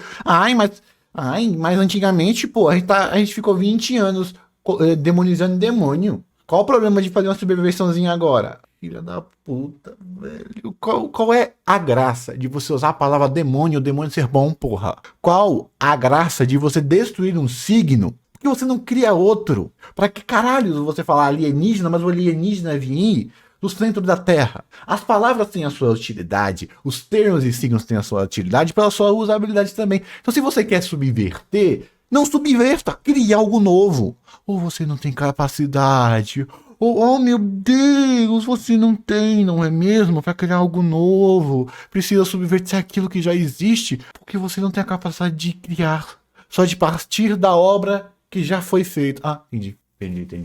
Eu não tô falando que não tem valor em subverter. Só que subversão é muito diferente. Para você subverter algo, para você fazer uma desconstrução ou fazer uma narrativa não usual, você precisa primeiramente dominar a narrativa comum. A graça de você ver na subversão é ver um mestre fazer isso ao contrário. É uma execução técnica boa. Entendeu o ponto? Por isso que o próprio Devil May Cry, pelo que o pessoal falou, o Devil May Cry já é uma leve desconstrução, mas ainda parte da humanidade. O que torna o humano em Devil May Cry é o sentimento, porra. Isso já é desconstrução. O que te torna humano não é só a carne. E o filho da puta pegou e colocou o que torna humano a carne. Isso não é subversão. Isso é reafirmação. Isso é imbecilidade. Ele apenas fez um bait com a palavra demônio. Porque ela chama atenção. Que isso tem valor. Adivinha, não tem. Porque enquanto o Devil May Cry, se você age como humano, você é humano. E é só uma alegoria imbecil para fronteiras, aonde a raça é subvisiente à cultura e etnia. Isso só é pobre, isso é bobo, é uma rima pobre. É algo que qualquer um faz. Sendo que o material original já é muito mais único. Porque mostrar um demônio assustador e grotesco, mas tem um texto, se esse demônio agir como humano, ele será humano mesmo a natureza dele sendo maligna. E é isso que torna um demônio, quando age como humano, tão incrível e tão único. Porque ele é alguém que, pelo universo, foi definido como mal. Mas ele ainda tem a capacidade de usar a sua própria liberdade, yin yang, isso é coisa muito oriental, para ser bom. Olha que incrível. Eu falando essa merda já tem mais profundidade do que essa série vai fazer. Do que essa série já fez. Isso que eu falei é pra pegar todas as temporadas de Castlevania e dessa aposta aqui. Já é maior. Já é mais belo. É um fela da puta que não consegue... eu não cansei. Toda essa porra de série. Tu não cansa não, cara, de ver a humanidade sendo tratada como essa coisa podre enquanto o capeta é incompreendido ou fruto do meio ou o que for? Que chatice do caralho, velho. Faz isso com o humano, cacete. Se você quer que fica pobre, fica ruim, fica lixo, fica infantiloide. Pra que você precisa fazer alegoria se você pode ir direto, cacete? Olha, os humanos também podem ser maus. Então faz o humano mal, porra. Faz o humano mal. Tá com falta... Me diz... Tá com falta de obras colocando o ser humano como vilão da Terra? Tá com falta? Me fala, tá com falta? Ou eu vou ter que pegar as últimas obras nos últimos 30, 40, 50, 60 anos e mostrar a cacetada de obra fazendo isso? Aí você faz o que todo mundo faz e quer ser chamado de visionário? Imagine o quão foda seria se 90% dos demônios são malvados. 90% dos demônios são malvados. 10% são bonzinhos. Imagine você então ter que pegar um ser humano e falar, foda-se se tem 10% dos seres humanos ruins. Não vale a pena. Me fala se essa alegoria de foda-se os inocentes não seria melhor, mais bonita e mais ressonante com Devil May Cry. 99% dos demônios são maus, mas tem esse 1% que são bons. Então não vale a pena lutar por eles, não vale a pena demonizá-los se os demônios podem ser bons. Então não é bom a gente tentar dar uma chance pra eles. E aí? Você não quer fazer isso porque você estaria concorrendo com a obra original que já fez isso muito melhor? É a vida. É inacreditável que hoje em dia uma obra com personagens humanos íntegros se tornou a nova quebra de padrão, tá ligado? Parece que todo mundo tem que ser perturbado de alguma maneira pra adicionar profundidade artificial, tá ligado? Seja a Lady sendo uma cachorrinha traíra do governo, seja o vice-presidente sendo um religioso corrupto, de novo essa merda, ou seja só o background dos Estados Unidos metendo louco no inferno, humanos em Devil May Cry do Netflix são representados como ingratos, egoístas ou só malandros mesmo, no sentido negativo de todas essas palavras. E está errado, sabe? Humanos ruins existem nos jogos também. Arkham é um exemplo, assim como Heihachi Mishima lá do segundo jogo, que inclusive aparece no final desse anime também. Mas o fator de humanidade é tratado como algo importante e bom nesse universo. É justamente por abraçar seu lado humano. O Yin, o Yang, a humanidade, os aspectos que te fazem sentir. Sabe por quê, filho da... Sabe por que o oriental faz isso? Porque você é a soma de todos os seus sentimentos. Por isso que existe o Yin e o Yang. Então você sentir raiva, sentir ódio, sentir nojo, sentir antipatia, também é aquilo que te torna humano. E para você se tornar um humano bom é colocar os seus sentimentos em equilíbrio. Porque tem sentimentos como o ódio que eles vão ser necessários e você não pode negar o ódio, porque o ódio também te torna humano. O que vai te tornar um bom humano é saber focalizar e o equilíbrio desse ódio para aquilo que se torne proveitoso para a sua alma ou para a sua comunidade. Eu acho que eu não preciso dizer mais nada, né, velho? Eu tô vendo uma obra feita para criança. Um gore para fingir que é para adulto. Eu tô tendo que argumentar contra criança. Eu tenho que argumentar com quem nem quer discutir. É foda. Humano que Dante se difere de Virgil. Enquanto nosso samurai fedorento está disposto a sacrificar tudo em busca de poder, o comedor de pizza mantém seu pé no chão, ajudando os necessitados, muitas vezes ficando até sem pagamento no processo. Dante é um ser misto, assim como seu irmão, mas ele entende que demônios e que poderes demoníacos são essencialmente coisas ruins. Demônios são, em sua absoluta maioria, criaturas Ou seja, tons de cinza. Ambas as obras têm tom de cinza. Só que uma é caricatural, infantiloide e gritada, enquanto a outra não. Até próprio, todo mundo fala, o Dante ele é esse cara mais maneirão, porque esse maneirão esconde alguém com traumas. Olha que legal. O conceito já é mais profundo do que foi apresentado. Aonde que esse Dante tem isso? Não tem, né? Até porque ele nem foi trabalhado ainda. É só um bobo. Malignas e redimidas. Cara, eu tô vendo muito. Eu percebi que a Lady não tem a cicatriz, velho. Puta que o pariu, velho. A Lady vai começar a agir mais como a Lady, ela vai tomar aquela cicatriz, aí ele vai usar a marca da cicatriz da Lady pra quando ela começar a ter ressonância com a Lady dos jogos. Filha da puta, eu tô vendo. Mano, anota. Duvido isso não acontecer, duvido. Esse cara é um dos caras mais previsíveis de todos. Níveis que só pensam em fazer sapecagens com a humanidade. Mas Master, tem demônios bons no mundo de Devil May Cry. A Trisha, a Lucy, o carinha de óculos lá do anime. Sim, muito raramente podem existir demônios que têm a capacidade de não serem completos desgraçados. Apesar de que muitos desses são criaturas criadas por demônios e não nascidas demônios. Só que estes são casos singulares numa série com dezenas de capetas maiores, malignos, que estão doidinhos pra subjugar os seres humanos. Isso já foi mostrado de novo e de novo, tanto nos games quanto no anime antigo. Isso que nem estamos contando os soldadinhos demoníacos menores que você enfrenta durante as fases. Aí a coisa é lá pra casa do milhar. Aqui na primeira temporada, além dos humanos serem mostrados como um bando de desgraçados, seja o pai da Lady sendo canalha, ou a infância do coelho sendo basicamente Bug 2, temos a digníssima super mensagem social fodona de que o inferno está lotado de demônios inocentes que estão sofrendo punho feroz de mundos como retaliação à rebelião de Esparda. A maioria deles tem esse semblante bonitinho e humanoide e só querem sobreviver em meio a essa guerra de poderes maiores, vivendo como refugiados. Velho, parece mais alienígena, vai se ferrar. Reptiliano. Você troca demônio e macaiano por reptiliano faz muito mais sentido. Oh, meu Deus. É aquele roteiro pronto que o pessoal coloca skin de IP famosa. Vai se ferrar. Eles são uma metáfora para imigrantes, trazendo um comentário sociopolítico pra uma série onde o cara se espeta com uma espada pra ganhar uma transformação bunduda. E eu só tenho uma pergunta: Devil May Cry é a obra correta pra fazer isso, gente? Você vem aqui pra ser selecionado ou pra... Foda-se. Se essa parte fosse fiel, eu falo, no jogo é um lixo. Independente. Não tá no jogo, ponto pro jogo. Mas o que foi feito e como foi feito é um lixo, é uma merda. Eu vi uma execução de refém e não senti nada pela escrita de merda, antipática, simplória e apelativa que essa série tem.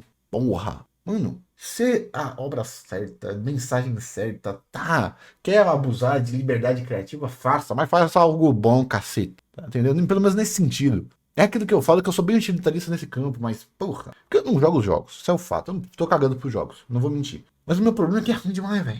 spamar Stinger e ver o Dante fazendo pirueta engraçada nas cutscenes. Toda a metáfora apresentada nessa série cheira um negócio feito de qualquer jeito pra gerar controvérsia e bafafá no Twitter. E o episódio final com os Estados Unidos invadindo o mundo demoníaco ao som de American Idiot lá do Green Day foi uma das coisas mais constrangedoras que eu já assisti na minha vida. É uma paródia que se leva a sério sem fazer nenhum grande comentário real além de nossa, os americanos amam uma invasão, né? Nossa, mas eu vi, velho, um corno defendendo a série sem ter assistido. Aí ele falou, nossa, que interessante, isso é interessante. Aí o pessoal falou, mas essa música aí é do episódio. Aí esse cara que tava... Eu achei lindo isso, porque ele tava defendendo, né, sem ter assistido. Peraí, essa música não é por edit, não é o pessoal zoando, não? Não, é a música oficial. O cara parou de defender e deletou as postagens. Ai, cara, por que as pessoas... Ai... É um treco inserido ali de qualquer jeito que serve apenas pra divertir o que quer que Devil May Cry já tenha mostrado até hoje. Nota 10, viu, Shankar? Visionário demais, cê é louco. Tô esperando o segundo Leviatã acertar a Teminigru na próxima temporada. Além do mais, é muito fácil humanizar demônios quando eles são bonitinhos desse jeito, com formas humanoides, com olhinhos desesperados e com uma família pra proteger. Bora. Parecendo alienígena, em vez de demônio. É aquilo, né? O que você pensa como demônio? Isso, vou fazer o contrário. Ui, parabéns. Parabéns. Até porque, né? Ai, Jesus, eu vou morrer. Fazer o mesmo com o Belial lá do DMC4, que tal? É engraçado que o reboot já tinha provado pra gente que comentário social não casa com a ideia dessa franquia. E aqui estamos nós, repetindo a mesma coisa de novo. Além do mais, a implicância de existirem incontáveis demônios bons no Makai reduz completamente o papel de Sparda na história de Devil May Cry. Eu sei que isso aqui é um Muda a estrutura da obra inteira. universo à parte, mas o pai de Dante não conseguiu É só pelo nome. status de lendário Cavaleiro das Trevas atravessando um portal pra ir morar no Brooklyn sem a permissão do vice-presidente. O que faz Sparda ser único foi justamente a sua capacidade de desafiar a sua natureza demoníaca pra oferecer resistência contra mundos, se revelando pra então servir como guardião para o mundo dos humanos. O cara é uma figura de inspiração no mundo de Devil May Cry, a ponto de gerar histórias que são passadas até mesmo para humanos. Lembra da intro lá do terceiro jogo? E é justamente o legado do velhote que faz Dante e Virgil terem um contraste interessante também. É como se um abraçasse o lado humano e o outro o lado demoníaco. Um entende o valor da humanidade e se torna uma espécie de guardião na Terra, e o outro deseja Unir vermelho e azul, né? É aquele negócio de gênero que eu falei, né? Você pega a obra, você não consegue, não tem a qualidade, você desmonta a obra e quando você vai remontar, ficou uma merda. É aquela coisa de... Pensa assim, que tem um trabalho bem feito, bem desenhado. Aí você vai lá, corta esse trabalho bem feito, bem desenhado e mistura com trabalhos porcos. Aí você fica um negocinho ali com qualidade, aí você fica uns negócios feios. É assim, você pega um cara que desenha bem, faça esse cara desenhar um cavalo. Aí você pega um cara que desenha médio, ele desenha um cavalo. Você pega um cara que não sabe desenhar, ele desenha um cavalo. Aí você corta. Aí um cara que não sabe montar, monta o cavalo de novo, misturando essas três qualidades. Aí fica uma merda. Às vezes ver um cavalo mediano seria bom, ver um cavalo ruim seria bom, mas essa quimera de qualidade é uma merda. É basicamente o que é Devil May Cry.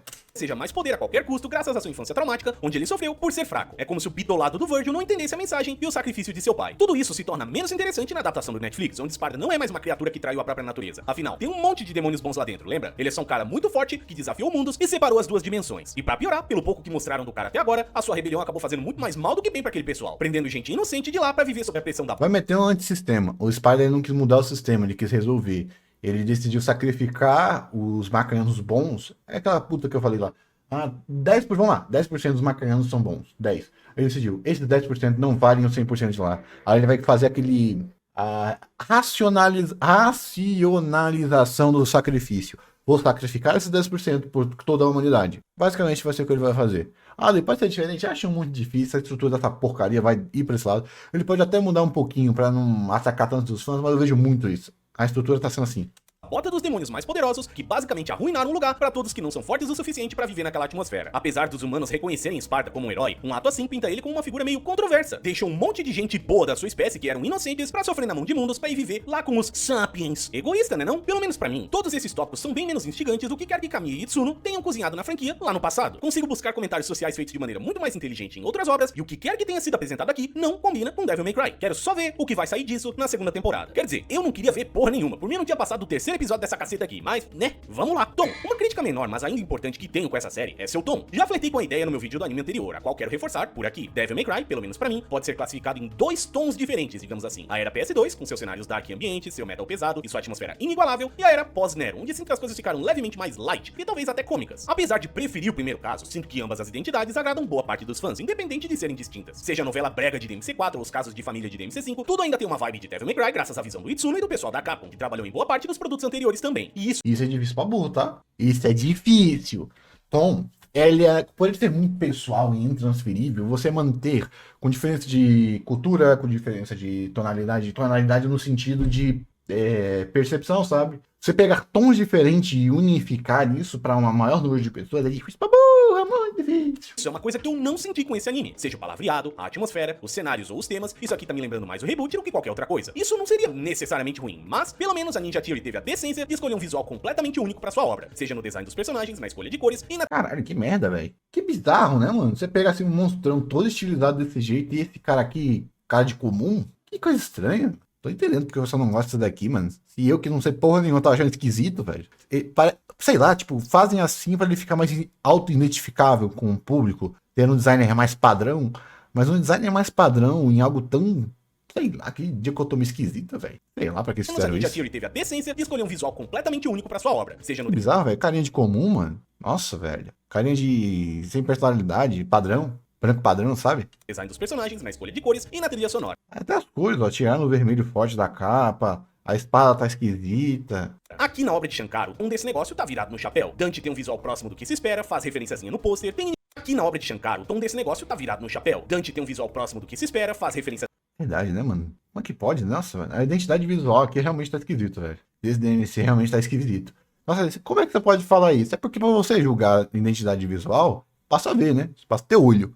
Ah, mas você não vai ter profundidade. E eu tô falando que eu tenho profundidade, porra? Visual, ver. Uma das camadas do visual é você ver, que é a chamada de camada de primeira percepção. Eu não vou ser idiota de falar de tom, de falar de complexidade, falar de estética narrativa, não. Tô falando de visual. Isso daqui, eu nem diria que é DMC. Principalmente, sei lá, parece que eles quiseram fazer um DMC mais pra povão? Sei lá, mano. Que não tem como saber, né? no pôster, tem inimigos saídos dos jogos, tem a personalidade meio pixel Wahoo Man, só pra ser confrontado de frente com uma trilha sonora de rock punk, com um mundo focado nos Estados Unidos, com um ambiente desnecessariamente hostil para com ele, com o tema e o dublador do Nero sendo inseridos no seu personagem, entende? Essa obra parece ter uma visão, afinal, é o visionário de Shankar, né? Só que essa visão parece mais uma massinha de modelar misturado do que alguma coisa que realmente inove a série. Acaba transformando Devil May Cry, uma propriedade especial, assim como Castlevania, em um negócio genérico e sem sal, assim como Castlevania. É difícil separar isso aqui como um negócio à parte, quando tem diversos elementos que constantemente te puxam de volta, sabe? Você quer imaginar isso como um universo diferente? Isso, tem um motivo de quando você vai fazer realmente reestruturação, as empresas mudam tudo, propositalmente tudo. Mano, tem empresa que muda o traço. Tinha série que era 2D e foi pra 3D quando muda o traço. Muda uma brincadeirinha, tipo, caricatural, boba, imbecil, My Little Pony. A nova versão foi com 3D realista e saiu do 2D do Flash. E olha que são estruturas parecidas. Uma série infantil, pra meninas. Tá cheio de menino que gosta. Não pergunte se eu gosto. Carta a boca, vai embora. E os caras mudam a animação porque levemente o tom e a intencionalidade dessa nova série mudou. Muda tom, muda traço, muda composição, apenas para minimizar a percepção e os aspectos de comparação. Vamos agora para algo menos caricatural. Tobey Maguire e o Andrew Garfield. Mudou o ator, mudou o tom, mudou a direção, mudou a composição, mudou a paleta de cores, mudou a estruturação e mudou até mesmo o traje. Ele ficou meio feinho, mas foda-se. Mudou a forma que o ator agia, mudou o fluxo temporal, mudou a idade, mudou tudo. Aí você me vem com essa dicotomia de imbecil que você não sabe se você quer fazer algo novo ou se você quer ficar fazendo referência. Das duas, uma. Ou você não soube colocar as referências de uma maneira que não atrapalhasse a percepção do público, ou você não conseguiu definir essa nova produção. Você fez um esquema que se mistura e que não consegue dar liga. E a pessoa nunca consegue se desconectar dos aspectos de nostalgia antigo para dar chance a essa nova experiência, ao mesmo tempo que você não consegue valorar essa nova experiência porque você só fica conseguindo lembrar do antigo. É um dos motivos disso ser um lixo. Diferente, como uma nova variação da licença, mas lá estão os elementos familiares dos jogos constantemente É porque tem essa putaria. Por exemplo, eu não jogo o jogo. Eu não jogo essa porra desse jogo. Eu não sei de porra nenhuma quando eu assisti. Aí essa merda dava foco na putaria, falava em voz alta e eu ficava, tá, que porra é essa? Não sei. Tá, Cristal, tá, isso é importante por quê? Foda-se. Ah, tem uma referênciazinha aqui, tá, foda-se. Eles falam o nome da Darkcon e fica lá, foda-se, eu não tenho coisa com a Capcom pra me importar. É esquizofrênico, pô. É pra mim, uma nova experiência pra mim, que vai se retroalimentar e funcionar pra alguém que não entende porra nenhuma,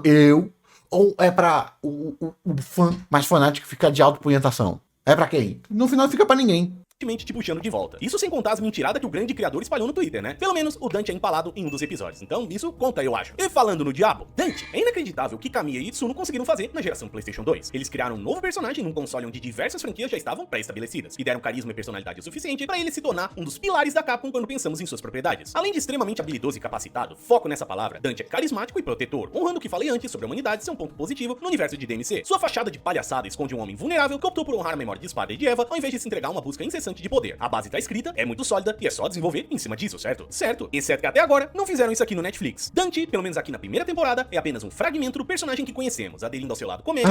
É porque enquanto Dante original era sobre humanidade, era uma obra pessoal, era uma obra intropessoal, estava debatendo sobre a importância da ânima, da alma humana. Essa obra está fazendo uma crítica social. Não tá pegando algo transcendental, que é a alma humana, a bondade humana, a interpretação humana, aquilo que nos torna humanos. Não.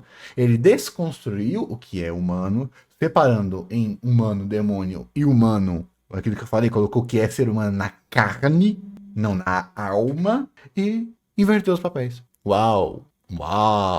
Sem necessariamente compensar isso com sua habilidade, que era o grande charme, não concorda? Dante aqui me pareceu escrito quase como um Deadpool da vida. No caso, um cara que vai te falar uma linha engraçada ou vai ficar fazendo piadinha. Isso não é necessariamente como eu imagino que o personagem seja. Consigo enxergar que possivelmente esse é um trabalho em andamento e que ele possa se tornar mais forte e interessante no futuro, mas isso não isenta essa temporada de crítica se o cara não tá exatamente como a galera espera, né? Existe muita fisicalidade na personalidade desse personagem. Ele faz uso do seu kit sobre-humano pra atirar com a cara de demônios e de humanos. Ele surfa em um míssil, bota seu rosto próximo de uma lâmina mortal, encara a Nero com uma espada enfiada no seu torso e não pensa duas vezes antes de enfiar o capo da Rebellion no seu peitoral. A palhaçada que a galera enxerga no icônico garotão da Capcom só funciona direito porque o cara é extremamente capacitado. Sempre foi. Até mesmo em Devil May Cry 3, que lembra vocês é o ponto mais jovem que vemos o Dante nos jogos, este ainda é animado para o espectador como alguém com habilidades muito divertidas de assistir. A própria introdução já mostra o desgraçado sendo penetrado igual atrizes suspeitas de sites questionáveis e ele simplesmente mete o foda-se, provando pro jogador de cara no começo do jogo, que ele está controlando alguém muito foda, que tem o direito de tirar com a cara dos seus inimigos. Infelizmente, não senti isso aqui no Netflix. Não ainda, pelo menos. O jovem caçador de... O cara é tão imbecil. O que as pessoas esperam do personagem? Ele ser foda. Ah, então só porque as pessoas estão esperando ele ser foda, vamos reconstruir ele?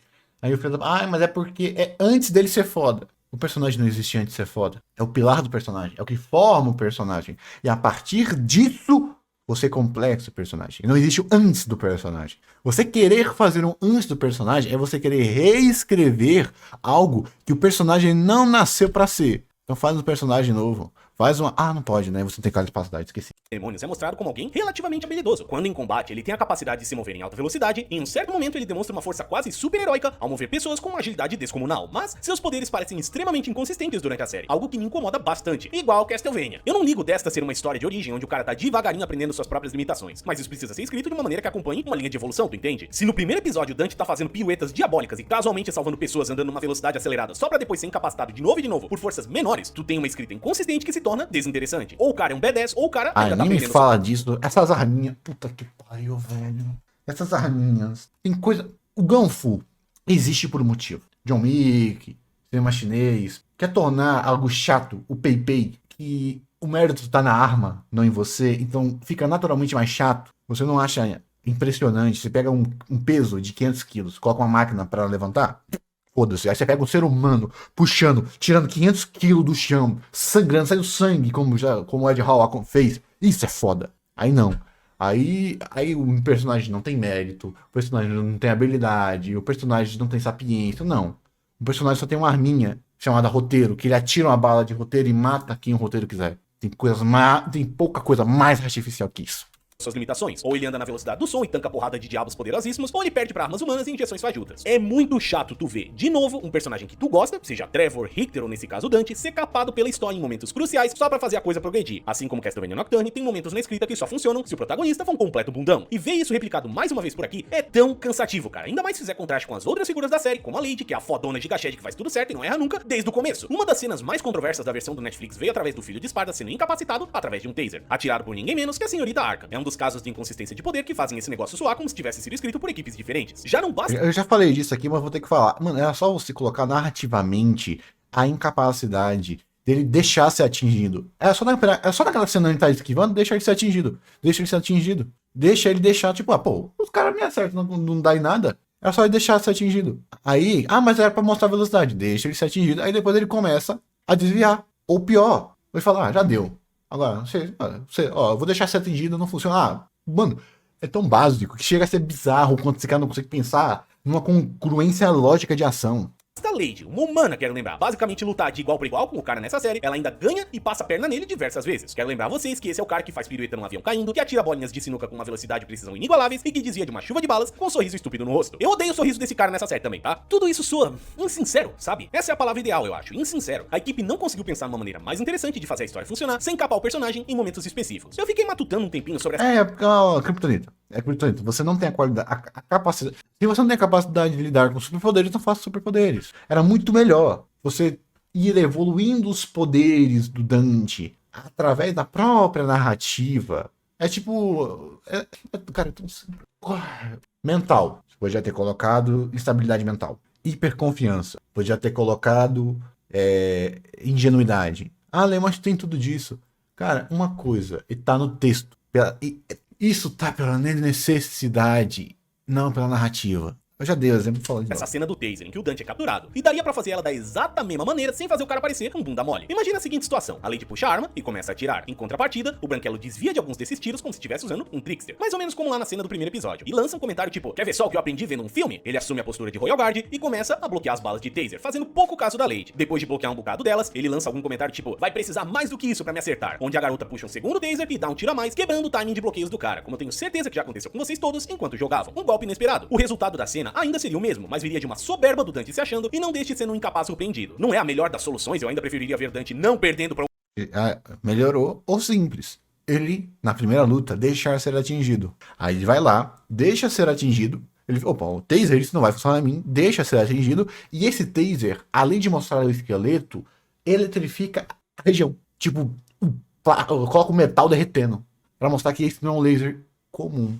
Ou você acha que é apenas mostrando algo que desenho animado faz, que é os ossos que isso é interessante?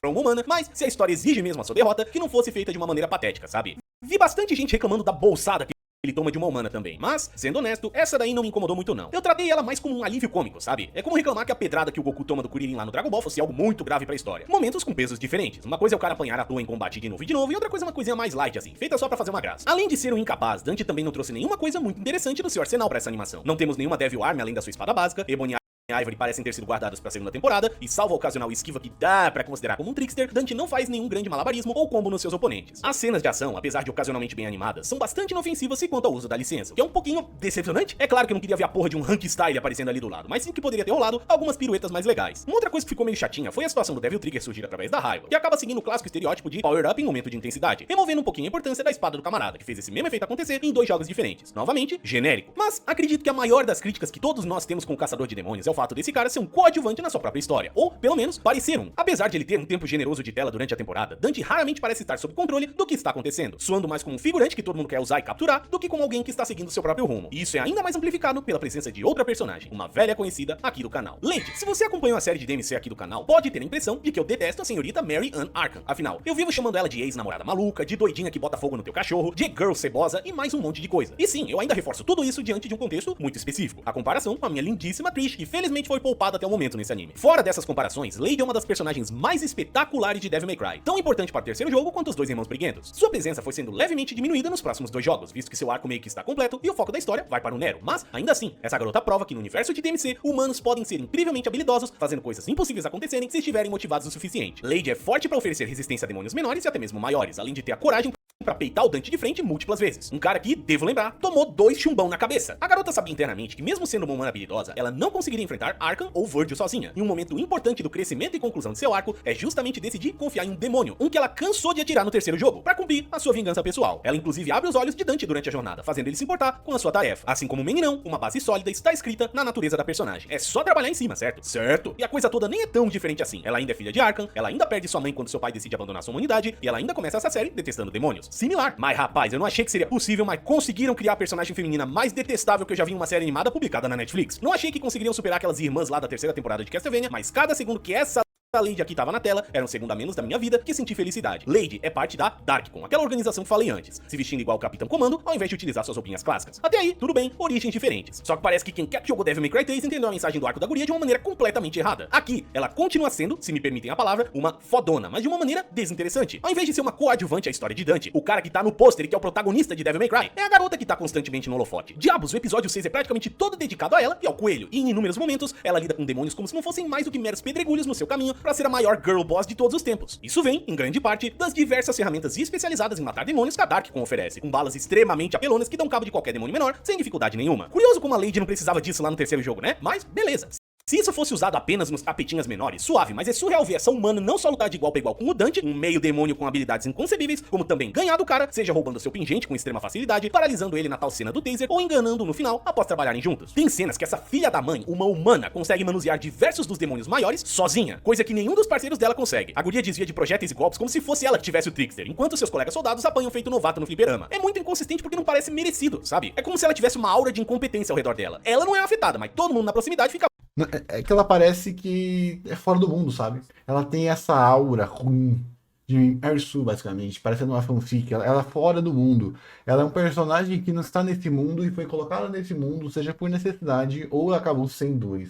Burra incapaz, seja aliado ou inimigo. Só ela, a Santíssima Mary, que não se lasca. E aí, que personagem legal. Todas essas características são diluídas ainda mais quando citamos seus outros atributos, digamos assim. Por exemplo, Lady agora é uma cachorrinha do governo, uma literal pau mandada, miliquinha tão obediente que, mesmo vendo o caso do coelho de perto, mesmo vendo seu vice-presidente sendo canalha, e mesmo vendo que o Dante é um demônio que não é tão ruim assim, essa ainda tem a coragem de enganá-lo e sedá-lo no último episódio, pra entregar o caçador de mão beijada pra organização idiota a qual ela faz parte. Não sei o que é mais decepcionante, ver ela sendo parte dessa força idiota ou assistir a brava menina não conseguir pensar por si só, visto que seu ódio por demônios fala mais alto que a própria razão. Estúpida, mas eu acabei de mentir pra vocês. Eu sei muito bem o que é mais decepcionante. Toda vez que a Lady abre a boca pra falar um palavrão, uma criança morre de língua no Cazaquistão. Mais uma vez, mais uma obra americana lotada de palavrões desnecessários nos agraciam, sujando a escrita com uma profundidade quase infantil. Só que dessa vez, parece que focaram tudo nessa guria aqui. A Lady não consegue passar 20 segundos sem mandar uma frase que contenha uma merda, ou uma porra, ou um caralho, ou o que quer que seja, enfatizando tudo com fuck, sem necessidade nenhuma, sabe? Tu consegue ver a dubladora americana falando a coisa meio atrapalhada, porque tem fucking metido à toa em quase tudo que ela tem que ler. É completamente imaturo e totalmente idiota. Já falei no meu vídeo de Nocturne e vou me repetir novamente aqui. Falar palavrão à toa não te faz mais adulto ou mais interessante. Se bem utilizados, eles amplificam um momento de tensão ou revolta. E adivinha que jogo faz exatamente isso?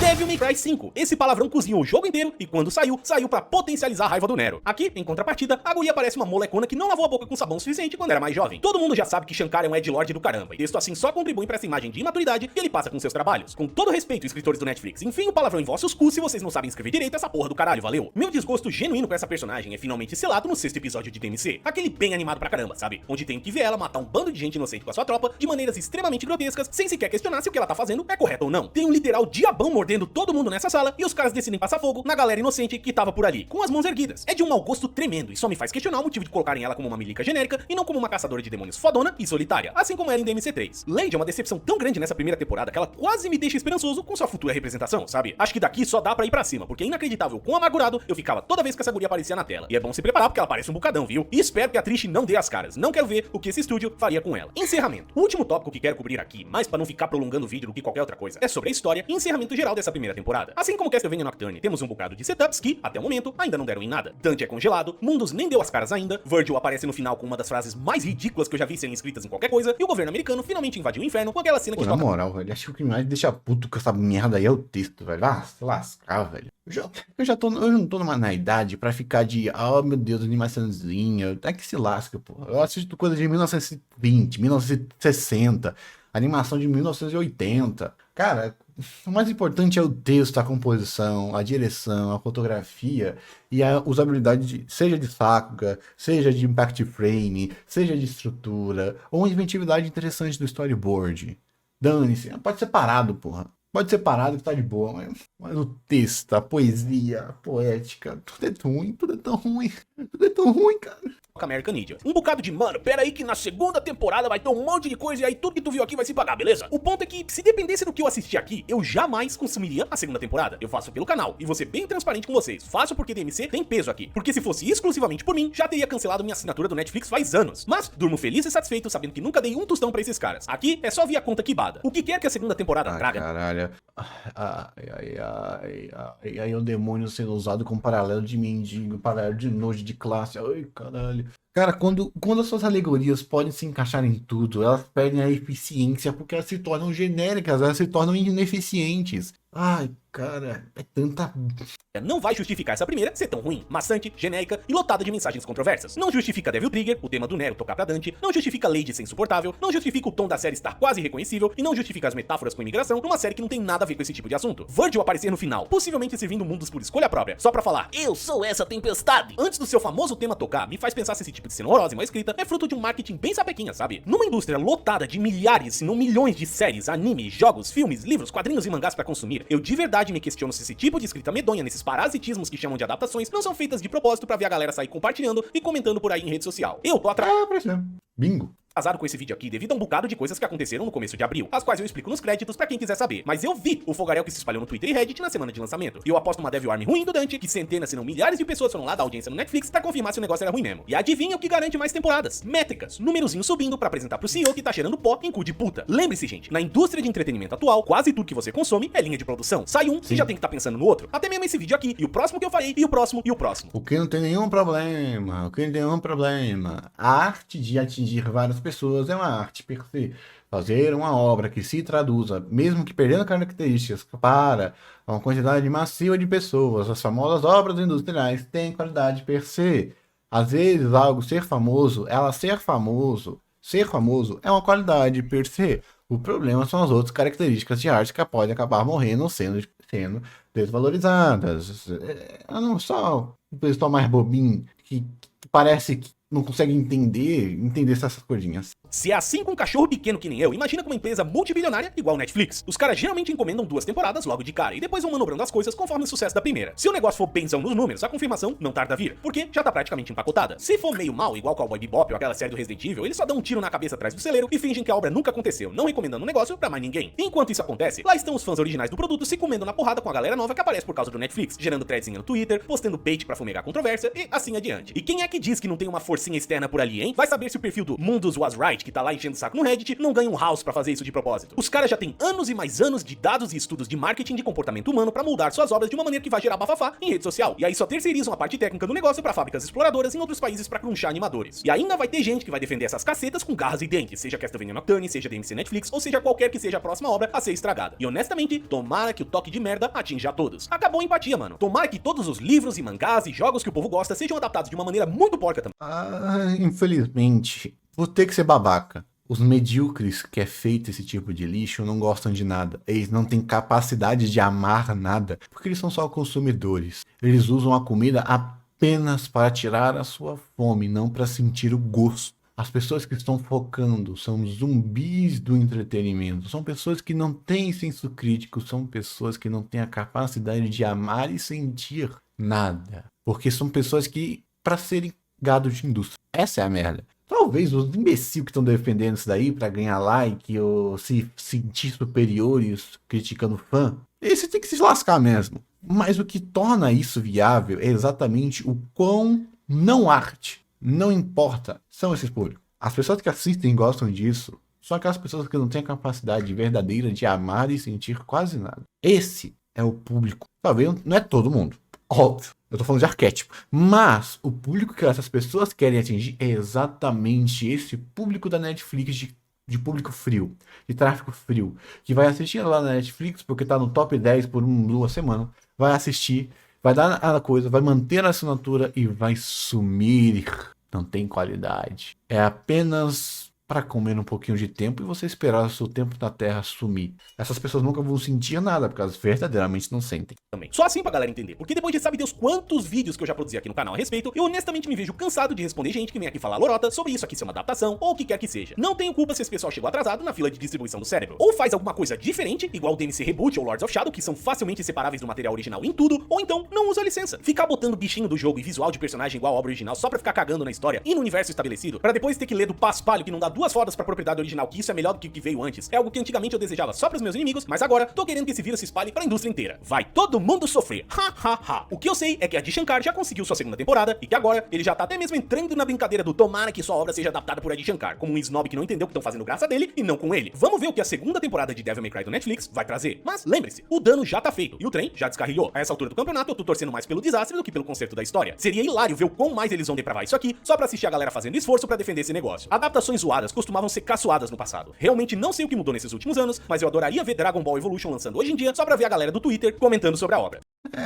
É porque meio que eu já falei, vou ter que repetir. Se Dragon Ball Evolution fosse lançado e tivesse uma luta boa e um CG bom, teria imbecil pra falar que é bom, pô. Não duvide da mediocridade do amor daquele que não entende o que é bom e o que é ruim. Eu não julgo, mas o maior erro que as pessoas têm é que obras para fazer sucesso e dar dinheiro têm que ser boas. Elas não podem ser ruins. Ser bom é consequência da arte. Ser ruim é consequência de incapacidade. Fazer sucesso é ter a qualidade mínima necessária para não ser repulsivo. Essa é a tristeza. Para Castlevania e DMC, eles conseguiram não ser repulsivo. Não é bom, mas também não é universalmente ruim. Consegui colocar algumas lutas interessantes para o pessoal fazer reset de percepção. Consegui colocar gore para as crianças de 12 a 16 anos se sentirem adultas. Botei palavrão num mundo distópico para as pessoas que acham que o mundo é um lugar horrível, mesmo ele às vezes sendo. Nossa, como deve ser profundo. A obra é medíocre para medíocres. Cara, desculpa, eu sei que eu tô sendo um cultzinho chato, eu sei que eu tô sendo insuportável. É que não me resta força, acabou meus argumentos, porra, acabou minhas comparações. Desculpa, porra. Tu gosta de coisa medíocre? Talvez você não seja medíocre, mas se prove não sendo medíocre. Se pareço amargurado, é porque eu tô mesmo, gente. Mais uma coisa que gosto foi parasitada pelo Netflix e não vai ser a última. É isso que anos do desenho de Castlevania fazem com o cidadão. Pelo menos deu pra gerar um videozinho grande de novo, que se Deus quiser, vai bem no algoritmo antes de voltarmos pra Metroid Prime. Os fãs dos Belmont já sofreram, agora é a vez da galera que curtiu Dante. E lembrem-se, tem mangá de Berserk na mesa do Adi Shankar. Mal posso esperar pra ver qual metáfora sobre o eclipse os caras vão inventar se a licença cair na mão do Netflix. E quero ver ainda mais o quão longe a galera vai ir pra defender o negócio se for ruim. E olha, considerando o placar, meus amigos, acho que já dá pra adivinhar. Quiserem ver o comecinho, o vídeo já ficou gigantesco, o vídeo dele foi bem, graças a Deus. O videozinho dele foi bem, muito bom pra ele. Seria uma tristeza se o vídeo fosse ruim, entendeu? Ai, ai, ai, o futuro é triste, temos que dizer. Pessoal, aqui, ó, level ranking SS. Ah, aqui, ó. Esse vídeo aqui é bom também, ó. Esse vídeo aqui é bom também, mas chega, cansei, não aguento mais. É sério, não aguento mais, gente. Às vezes, a única coisa positiva dessa série é a gente poder falar mal dela, só que, pô... Dante. E lembrem-se, tem mangá de Berserk na... Falar bem é tão mais gostoso, velho. Tipo, cara, se fosse ruim, mas tivesse mais coisa boa, tipo, pô, cara, eu entendi. Esse corno, eu já não via... Eu já falei. Uma coisa é alguém não ter capacidade e ir melhorando. Outra coisa é você perceber que a ruindade está sendo sistematizada e usada para se perpetuar na vida. Por exemplo, por que eu gosto de Dragon Ball Super mangá e não gosto do anime? Porque o anime é ruim por pouco caso. O mangá é ruim por incapacidade do Toyotaro. Prova, o mangá foi melhorando. O ritmo foi melhorando. O mangá, até mesmo quando ele erra, eu via, ele fez algo diferente, mas errou. O anime não tem como dar perdão. Se esse corno fosse apenas um escritor ruim que tá tentando melhorar, mano, sinceramente, eu poderia forçar algum tipo de qualidade. Mas nem isso. Então vá pra puta que o pariu, porra. Vai te lascar. Vai te lascar. A beleza da ação humana é a melhor circunstância de buscar ser melhor. Se você não faz isso, tu que vá pra puta que o pariu. Vou embora.